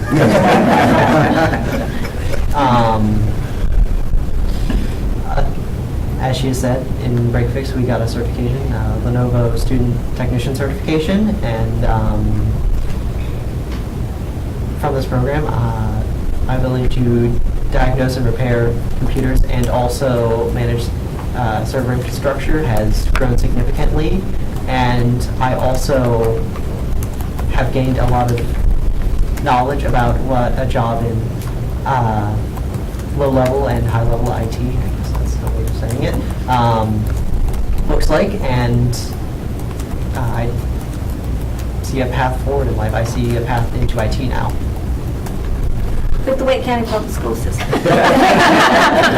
So, Mr. Chair, I know we're short on time, and we'll certainly bring these students back if time permits. But I'll just end with, I also had an opportunity to meet the parents who come to that first introduction and to tell you how good they were. There was a student that was in some area of the school, in the district, and I thought they were an actual technician. So that's how well they were functioning. But we just appreciate the work you guys have done, and it was just a pleasure to have you guys as a part of this internship, and we learned so much from it in terms of how we can improve it.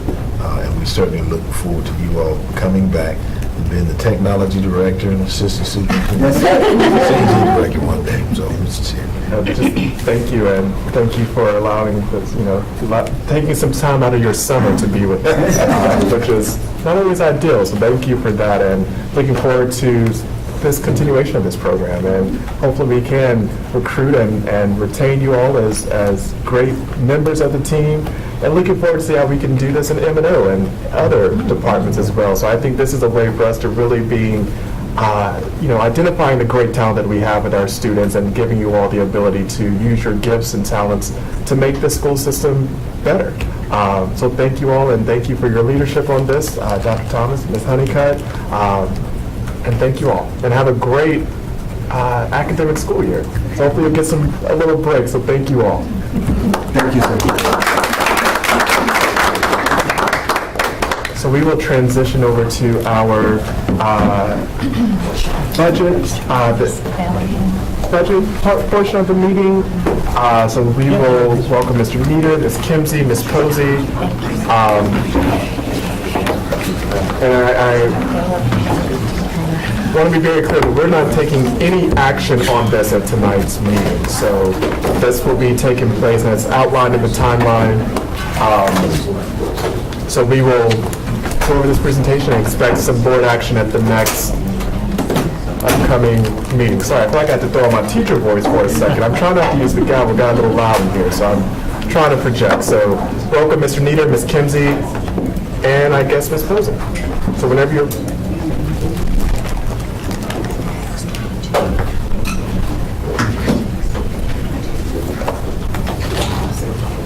Next meeting.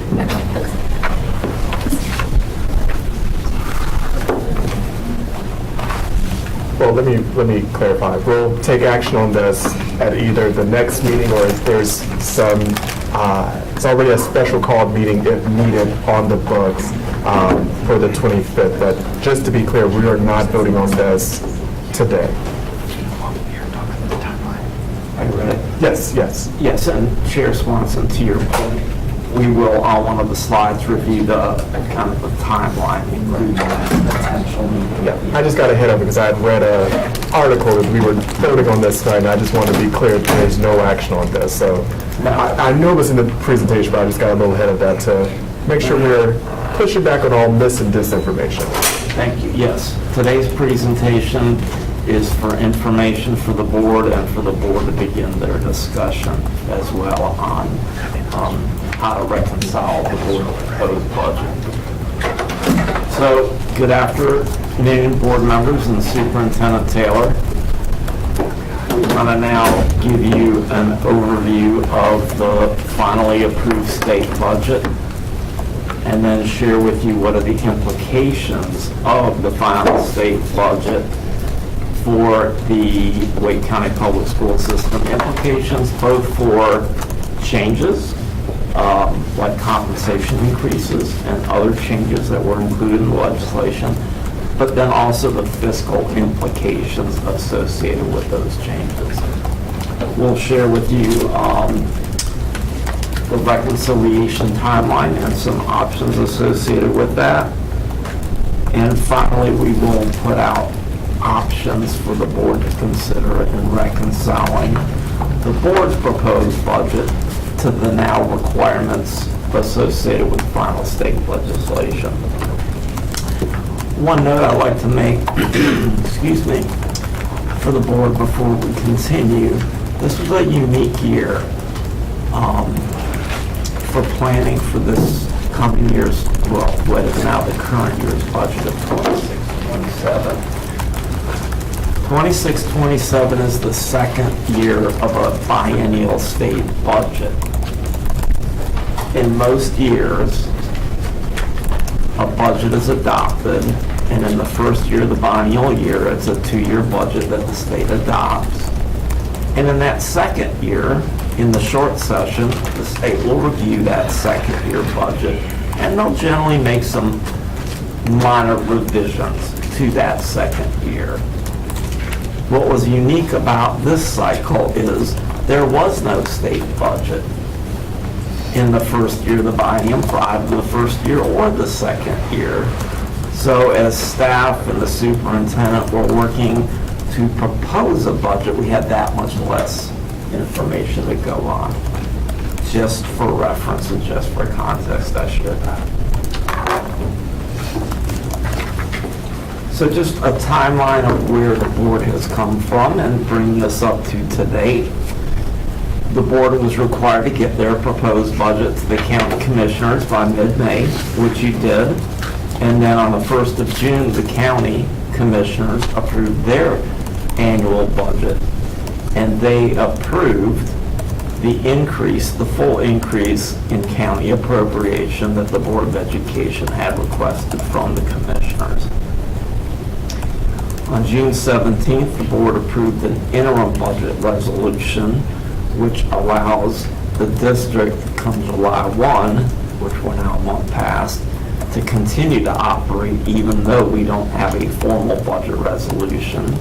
And we don't have a formal budget resolution until we can know what the state budget is and the board can approve its final budget. On July 7th, the governor signed the state budget into law. Mid-July, we started receiving our allotments from DPI, and today we're here and you've already seen why we're here today. Here's a quick timeline. I'm not going to even review it with you, but the work of the legislature.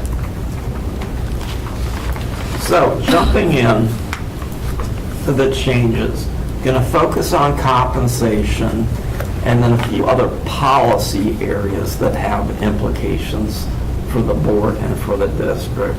So starting with compensation, some significant changes and increases, I should say, not changes, for our certified staff, our teachers, and also our certified instructional support staff, our counselors, our social workers, school psychiatrists.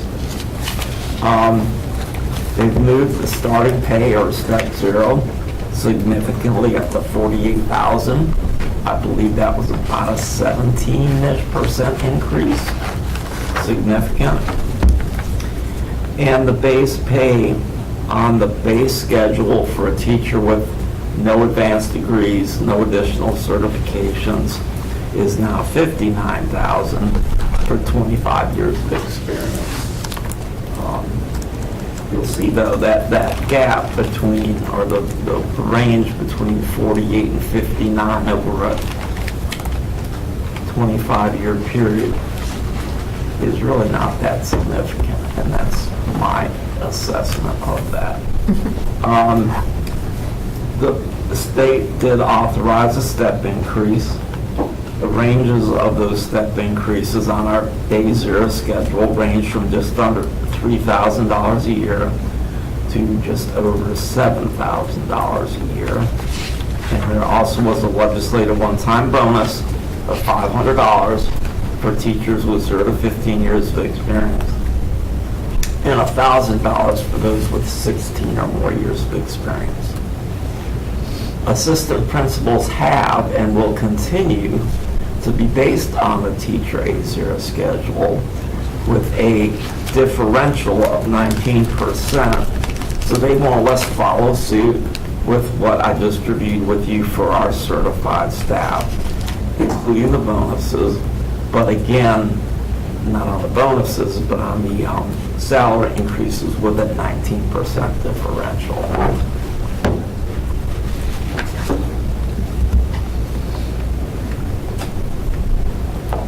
Principal received a 3% salary increase, which is what we had forecast for principals. Those earning less than $65,000 a year will receive a one-time $1,750 bonus. Anyone earning greater than $65,000 a year will receive a $1,000 bonus. The majority of our principals will receive the lower bonus. And this last bullet, where it speaks to met or exceeded schedules, that was included in the legislation, but I do want to point out for the board, back, and it's probably been at least 10 years now, when the state legislated into the state's version of the principal salary schedule, they included performance metrics about whether growth was not met, or exceeded. And the board at that time did not look upon that favorably, and the rationale of the board at that time was by receiving increments or decrements to compensation based on not meeting or exceeding growth, a principal's earnings could vary from year to year. One year might go up, the next year might go backwards.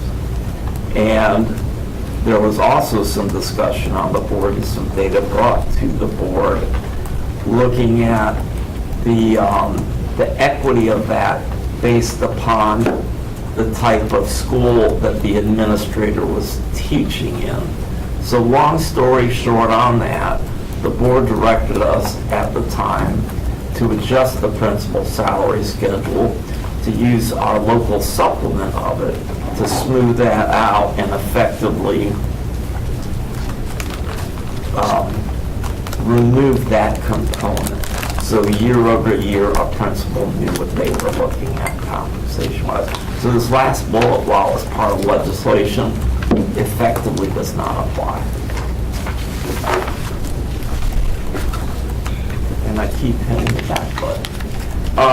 Central office staff, again, a 3% increase as we forecast in the proposed budget. And again, you'll see $1,750 bonus for those earning $65,000 or less, and $1,000 for those earning more than that. One thing here I do want to note, in most cases, the state on these bonuses pays the bonus for state-funded employees. Locally funded employees, we have to use local funding to pay the bonus, but the state has agreed through the legislation for all custodial and child nutrition staff, the state will provide funding to cover those bonuses. Did I get that right, Terry? Okay.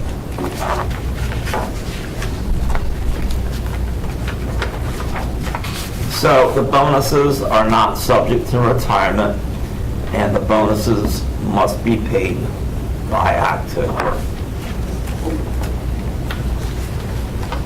Benefit rate changes. The new benefit rate, and these are rates that we as an employer must pay on behalf of our employees.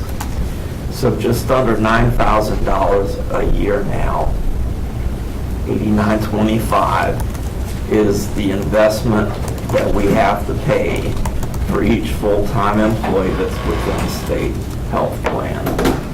Again, if they're a state-funded employee, the state will pick up that expense. If it's a grant-funded employee, the grant will pick up that expense. But for all our locally funded employees, we must find local funding to cover that expense. And it seems not so long ago that annual amount for the employer coverage of health insurance was almost half of that, to give a sense of the inflation. Our retirement rate as an employer also went up a little bit. It's now over 26%. So for every dollar that we pay an employee, we have to find another 26.1 cents on top of that and contribute it to the retirement system. So a few policy changes we want to just put on the radar. And I believe this is new. We will now, no later than November 15th of each year, report to the state auditor, which is interesting, that it's being reported to the state auditor and perhaps not the Department of Public Instruction. All of our salary schedules for our teachers and related instructional support staff for each category of teacher, and not only for what we're paying them on the state schedules, but any supplemental pay that we're offering to our teachers. And then no later, you'll see at the very bottom, that mid-February, the schedules will be published on the DPI site. What this will do is give comparability between districts, and really on the local supplement, because the state component is the state component, and might be a tool for teachers to shop districts as far as compensation.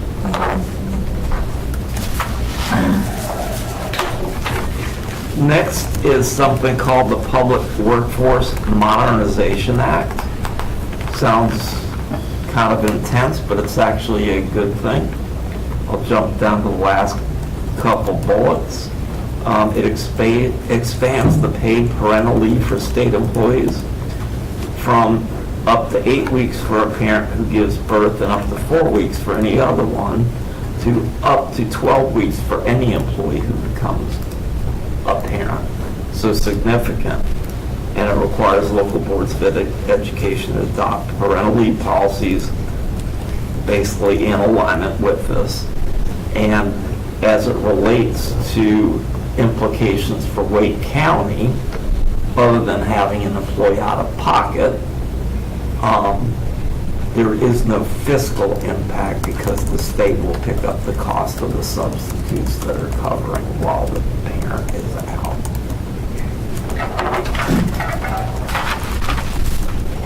The next policy change, and I believe the board's aware that it prevents school units from engaging or advocating for discriminatory practices, for compelling students, teachers, administrators, other employees to profess belief in divisive concepts, of providing students, instruction to students on divisive concepts. I'm not going to read the rest of the slide. I believe everyone here is aware of it, and it requires that September 1 of each year that we certify to the Department of Public Instruction that the school district is in compliance with these policies.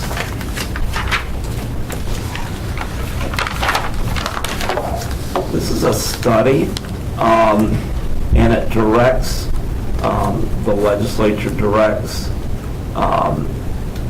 basically a consortium of groups, the Department of Public Instruction, Best NC, and possibly other stakeholder groups to develop a 3-year strategy to move North Carolina to a weighted student funding model. And it'll be interesting to see where this goes. The legislature has looked at this pretty much on and off for the 20 years I've been involved with the Wake County public school system. They've come close maybe once or twice to perhaps crossing the finish line. But as of now, we being the state is still using similar funding formulas to what has been in place for quite some time. And for the most part, at least from our perspective, it worked really well.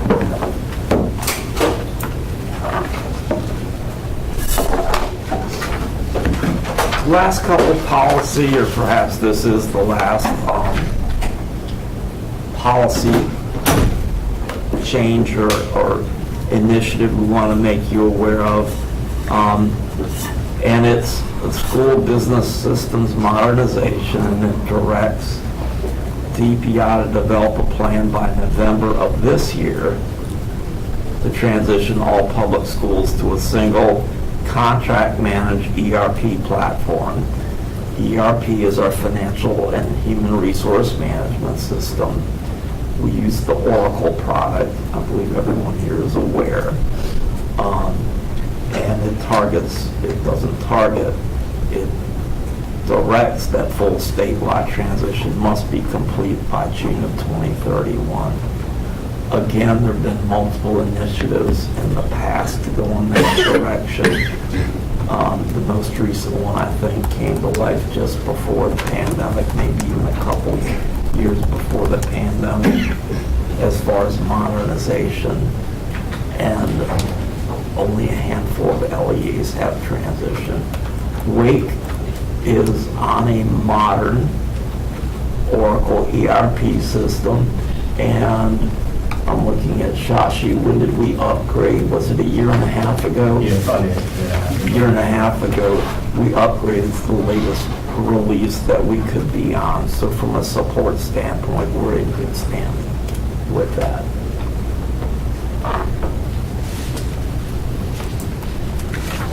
So, I'll jump now and give an overview of what was included in the state budget that's finalized that has fiscal implications for the Wake County public school system. The first item were the bonuses, the employee bonuses. We did not forecast in the superintendent's proposed budget, and therefore it was not included within the board's proposed budget, any types of bonuses. And our estimate is we will require $3.4 million of funding, local funding, to cover that portion of the bonuses. Again, the state will pick up the funding required for state-funded employees, and our grants and other non-state, not local funded employees will get picked up by those. That is a one-time, though, requirement and not a recurring requirement. So when we get to our actual recommendation or option, we're recommending a form of funding that can be used. That one-time funding is a good use of.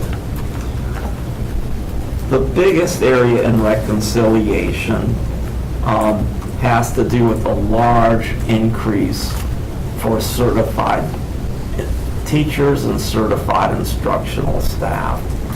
Superintendent's proposed budget and the board's proposed budget included, as did a lot of our peer districts, an average 3% increase for all categories of employees. And again, this was going based upon a little bit of this, no biennial budget to kind of anchor in on. And as a result of the significant increases to the salaries for teachers, I think in percentage they range from 17%. I think the lowest one was closer to 5%, somewhere in that range. We will require an additional just under $14 million, $13.7 million of local funding to cover that, and that is a recurring requirement, unlike the bonuses. I know one of the questions came up in discussion prior to this. Why was that so high if the state is picking up state-funded employees and the grants are picking up grants? I did want to share a couple of numbers with the board just to give a sense.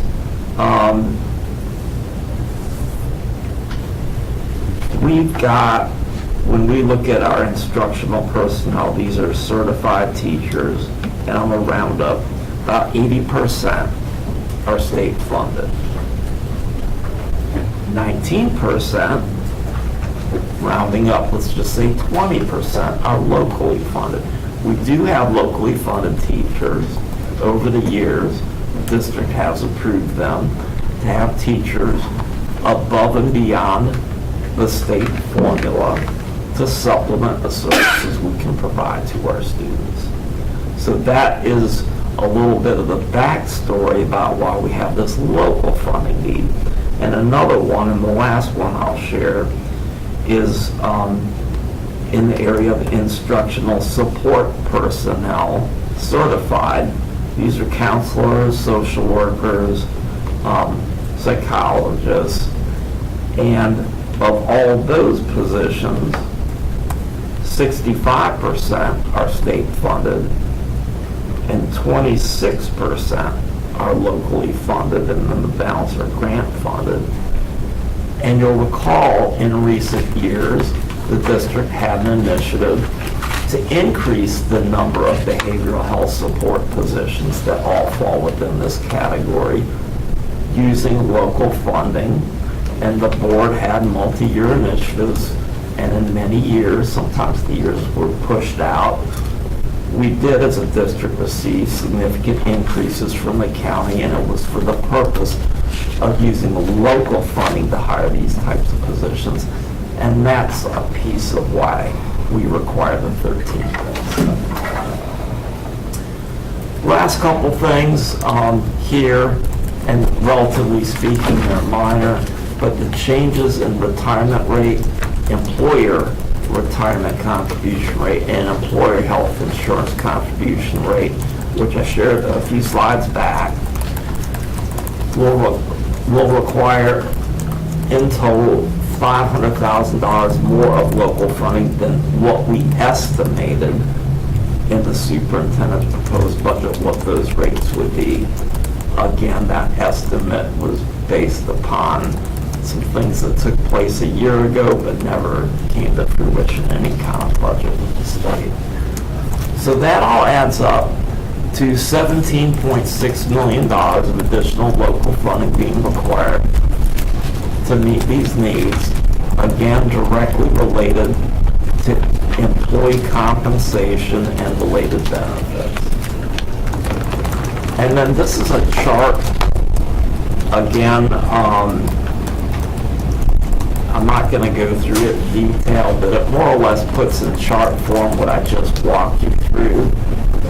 You can see here at the bottom where we had targeted and estimated the retirement rate going to 26%. It actually went to 26.1%. But you can see just that 0.1% requiring almost $500,000 of additional funding. It's meaningful. And we had estimated the health insurance employer contribution rate of 89.05. It actually went to 89.25, and you see the delta there. So that makes up the amount of funding we need to identify. Want to talk about the timeline, and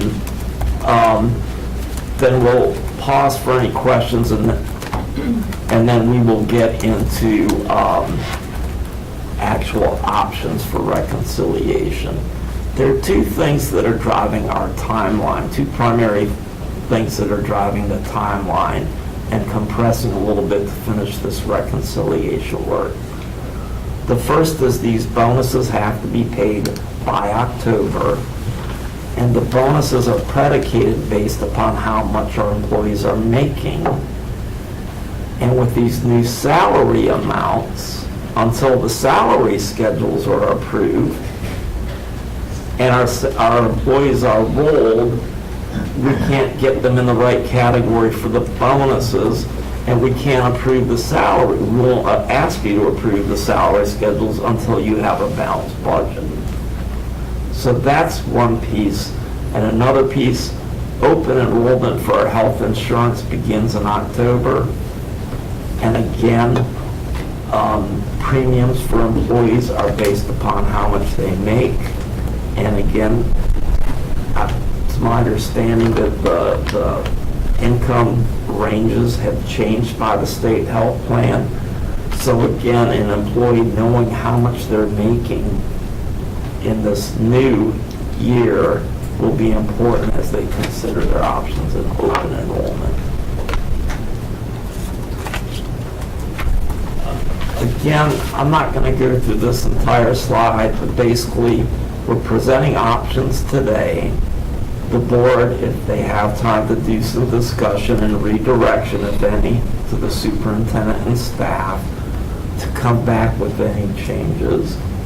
We'll target using the finance committee meeting 2 weeks from today, and any time during the work session as needed 2 weeks from today, to try to tie that together. And ideally, we would ask the board to take action 2 weeks from today to approve the reconciliation items, which will lead us towards a budget resolution, not 2 weeks. And based upon timing and how much changing, we would either ask the board to approve salary schedules in 2 weeks, or if not, come back at the first September meeting. If the board, though, is still not in a position to make a final decision on the reconciliation items on the 18th, Mr. Swanson, I believe, has reserved a date, is it August 25th, for a special board meeting for the board to come together, finalize things, and improve things. And all that will allow us to effectively roll salary schedules in September, and then we'll let these other things follow. So, We can go forward with the... keep going. The group retirement. Okay, and actually, pull up. So while David's switching, I just want to take the opportunity to say, to make sure you got some of the key things that he highlighted.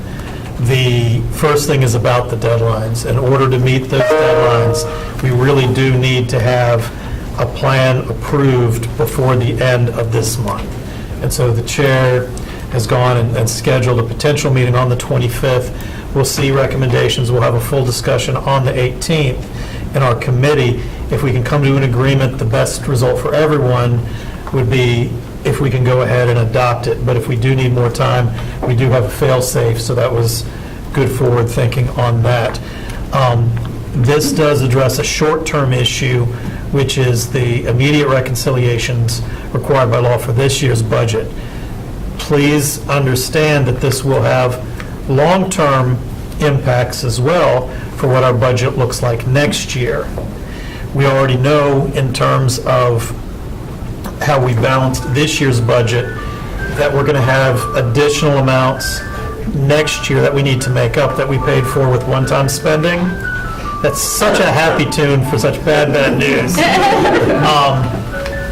But we do need to start thinking now, before the end of the year, about what the strategy we want for how we look at next year's budget.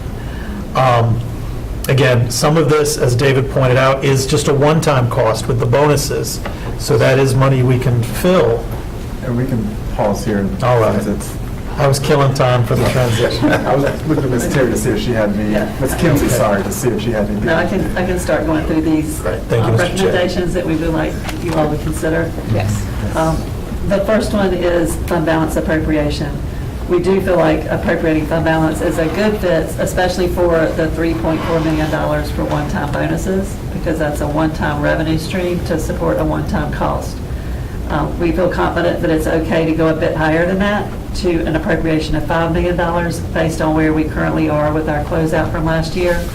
We're not finished, but we've got a lot of the figures in, and we know where we stand with where there were balances unspent last year and looking at our reserves and all that are necessary.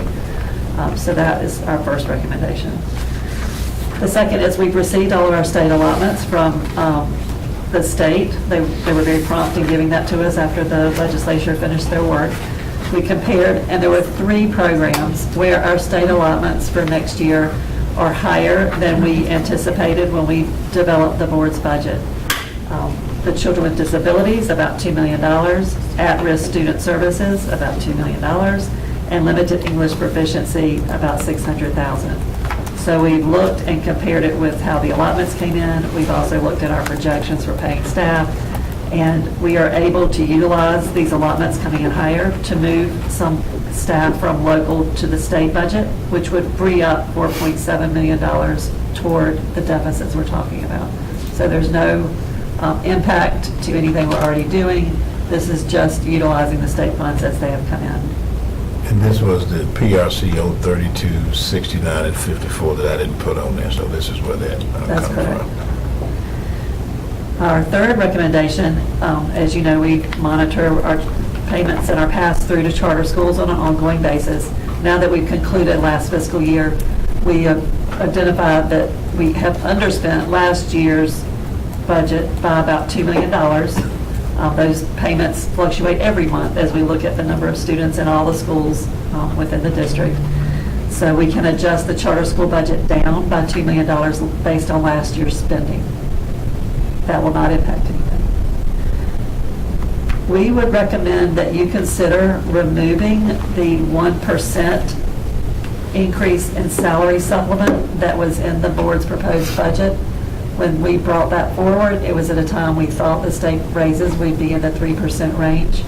But now that the certified salary increases are much higher, they're between 5 and 13%, an average of 8%, this may not be the time to adjust the supplement. So staff would recommend that we pause and not include that and use those funds instead to go toward these state increases that are much higher than we anticipated.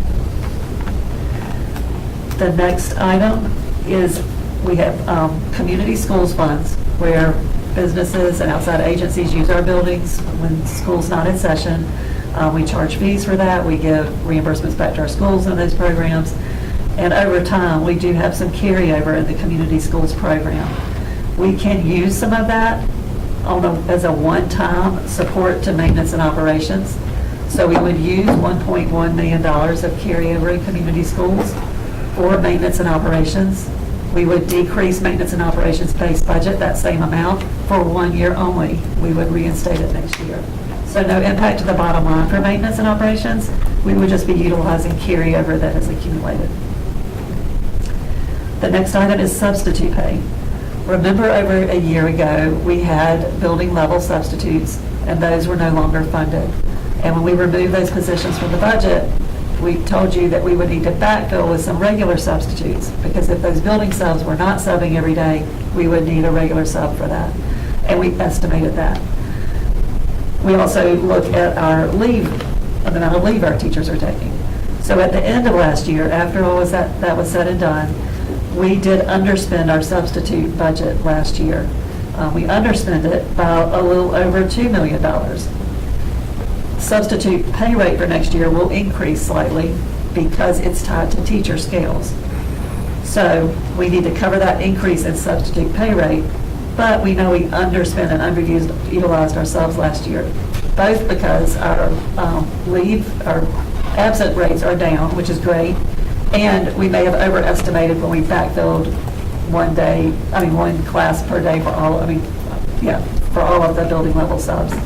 So we would we recommend decreasing the substitute for sick leave budget by $1 million, because we underspent it more than $2 million last year, but we need to add some back because the rate's going up. So that's the net. But we feel comfortable with that, looking at our historical data and our spending patterns. The next several that I'll go to do impact base budgets. So the first one would be a recommendation to reduce the per pupil allotment for our schools by $3.22 per student.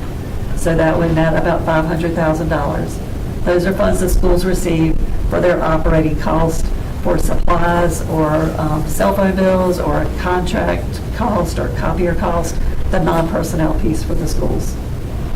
That is a base budget reduction. The next item is reduce the Restart centralized budget available for our schools beyond formula. If you'll remember, in your budget this year, we had a base of $6 million that the area superintendents used to give schools resources beyond formula. We reduced that a tiny bit to balance your budget, a little over $100,000, to bring it down to $5.8 million. This recommendation would reduce that another $500,000. So it would reduce the pot of money that the area superintendents have to $5.3 million to give 1 year allocations to schools in Restart, things they may need beyond formula. Those things don't recur year to year. They're different requests each year, and that's an analysis that they do. For comparison, if I look a year back, so last year, they had $6 million. They appropriated $5.6 million over the year, and there was a balance of $400,000 left. So if we reduce it $500,000, we're in the range of what was not allotted last year, not equal to it. So it does reduce those resources, but it doesn't take anything from a school that they already have. And it does not take anything from a school that's already been allotted. The next item is across the board central services, base budget reductions and non-personnel. That's a reduction of $500,000, and that is spread across all the divisions and central services. Some of that will be felt as a base budget reduction impact. Some of it, we looked pretty closely at local codes to see if there were some accounts that were consistently underspent. And if we saw that, we pulled those dollars back first. And then there was a residual that is a base budget reduction. And each chief is handling that within their areas. The next recommendation is to reduce our lease cost by $400,000. That will not impact anything. That is where the county is going to be picking up our Crossroads Flex lease. So it is a true savings that we would have this year. So you would not be paying that anyway. We recommend, there are a few remaining staff and facilities and in finance that work solely with the building program projects. Most everybody that's a project manager is already on project management funds for the building program. There's about $300,000 of staff that we can shift the remaining couple of positions to the building program. So we recommend doing that. And then finally, a base budget reduction of $200,000. We know typically you would like to avoid adjusting anything in maintenance and operations. This $200,000 would be a reduction that would impact the mulch part of maintenance and operations, not the repairs to facilities or buildings. All those items together total $18.1 million. We need $17.6 million to balance. So you've got a little bit of choice, opportunity within this list. But this was a lot of time spent by the superintendent and chiefs over several weeks. And this is the recommendations we would like you to consider. And with that, and I'm going to come back to this slide momentarily, we're really at the point to turn it over to the board for any questions about either the presentation or the options that we put out there, and board discussion amongst yourselves of the options. So, Mr. Chair, before you guys begin to ask questions, I do want to go back to what Mr. Haggerty also pointed out, that we already know that there are some holes that we have to fill for next year. Many of the things that we presented are one-time items that we only have to do one time, but this will also make us have to look at our budget and begin to look at some serious reductions that we know are going to be in front of us. Again, staff and I have worked through, and there is a little bit of flexibility there, but obviously as a board, you can direct us to make changes in any area, and we'll certainly answer questions that you might have about other options that you may have in front of you. So with that, we'll hear questions. Put us to our fiscal. Yes, this is just a glimpse of what Dr. Taylor was mentioning. It's just the slide. It's really after the end of the slide deck. You have it. Again, I don't intend for us to go through it now, but we're already aware of $15 million, and we're actually aware of more. We know we're opening a high school next year. We know it's likely to be legislative changes requiring local funds for compensation. We also have concern with current laws regarding local government capacity to levy property taxes, their main source of revenue, that there may be concerns about flat or maybe even reduced county appropriation a year from now. So, but that's after our current challenges. So I want to be mindful of time. We have about 17 minutes because we have a hard stop at 5:30, a little before 5:30, so we can transition for our regular meeting. So I saw a couple of hands. Saw Ms. Edmonds, Dr. Ng, and that's the order we'll stop. When we have this discussion on the 18th, can you please include the benefits increases in recent years? I think it's in our budget book from the spring, but if we could just have that in the materials. Kind of to see what the increase have been.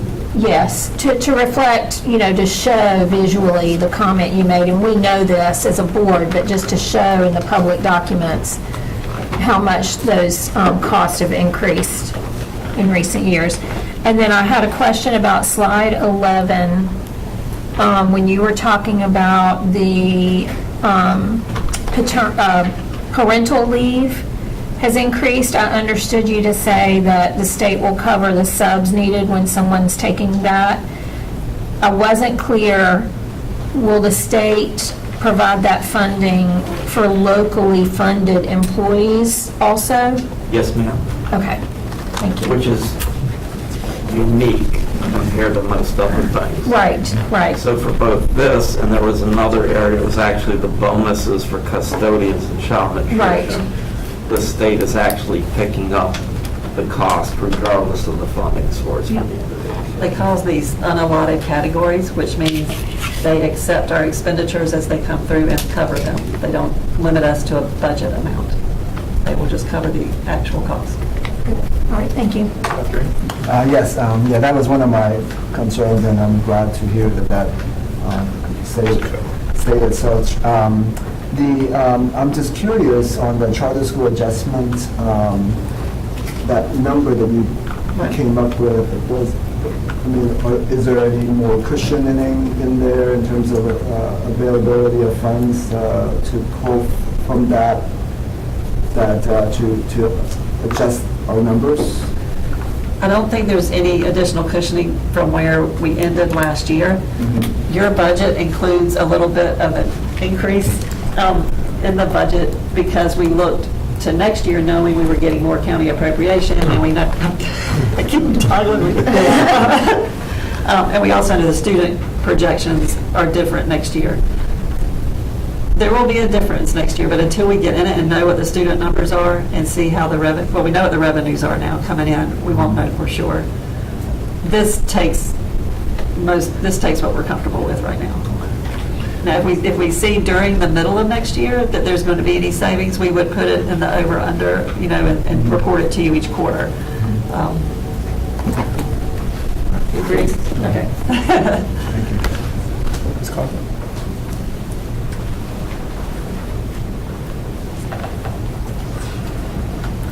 I lost track of thought. I was just digesting what he's saying. Sorry.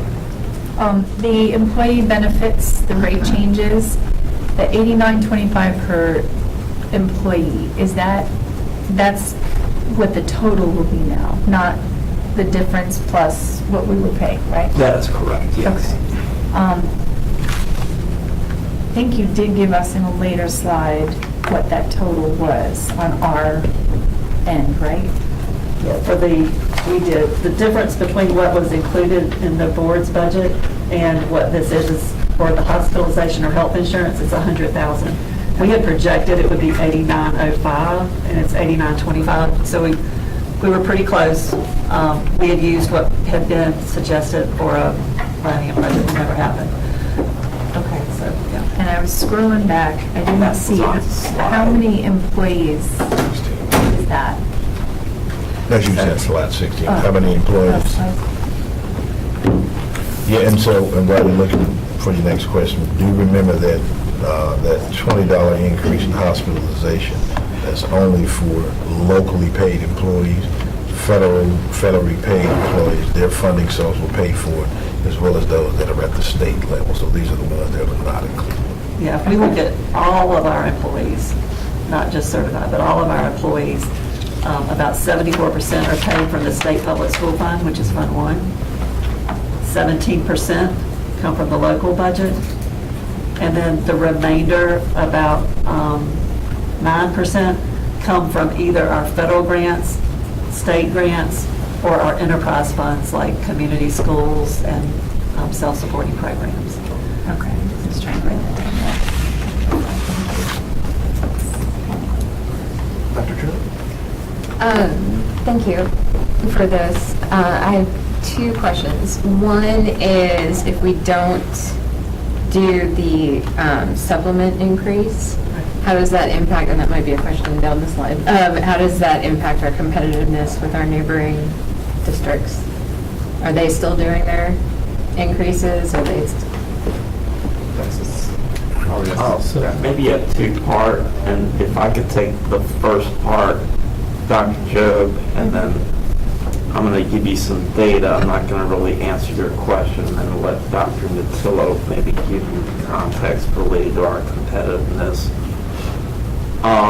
Because the supplement relative to the state basic compensation is a relatively smaller amount, it's not as significant. And I'm going to just give you for a teacher without any advanced degree or national boards or anything, so an A0 teacher, that 1% of the supplement increase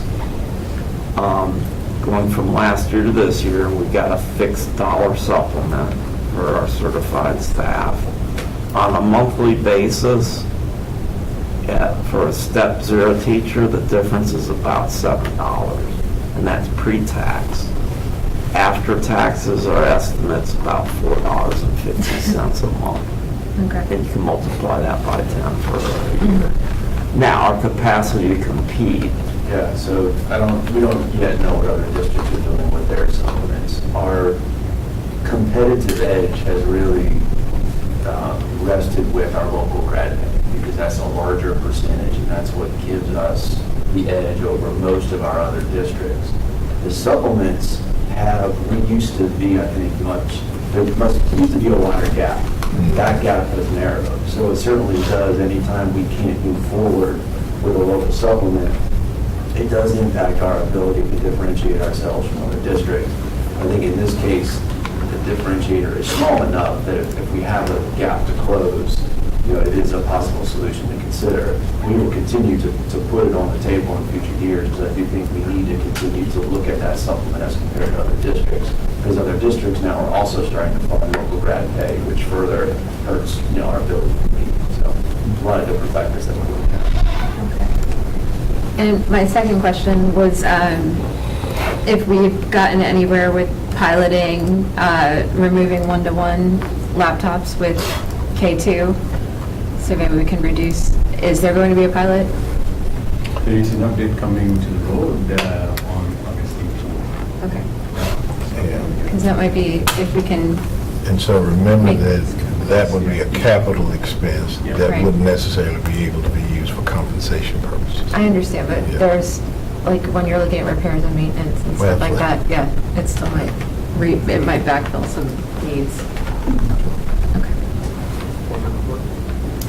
Thank you. My question is, in regard to also the supplement, have we ever, my question is coming from, we know that with the state budget, that our newer educators are receiving more of a benefit, and our veteran teachers are not. So I guess my question is really, have we ever, or could there be a situation where we are maybe not providing the 1% for our newer educators, but more for our veteran educators? Is that a possibility? Yeah, but I mean, the local supplements are all fixed dollars, so we can choose to increase any parts of those local supplements. We've actually, over the past couple of years in HR, have been looking at that. Budgets have been tight, so we haven't generally brought those recommendations forward, but it is something that we have been considering because we've seen those pauses on the state salaries.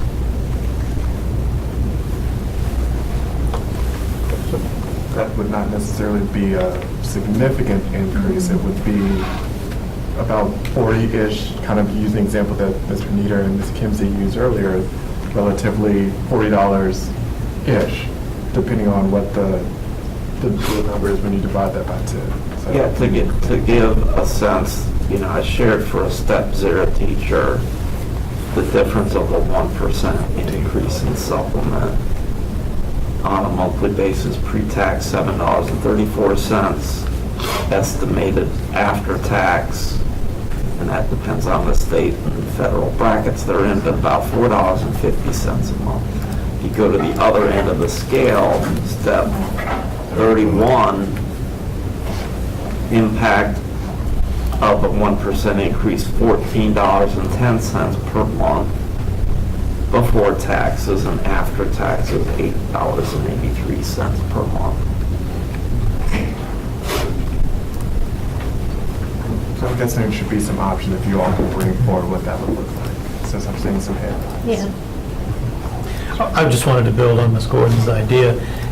This might not be the time to do it, but like where we've looked at, where we have compression at the higher end salaries for teachers, if you reorganized and restructured the supplement, you could graduate it such that it's not given to those first few years, but is given as a veteran's bonus, and that could be something that could help us be more competitive getting veteran experienced teachers into the system in a time when a lot of them aren't getting that pay benefit, for those later years of service. But yeah, and this may precede most of the board members.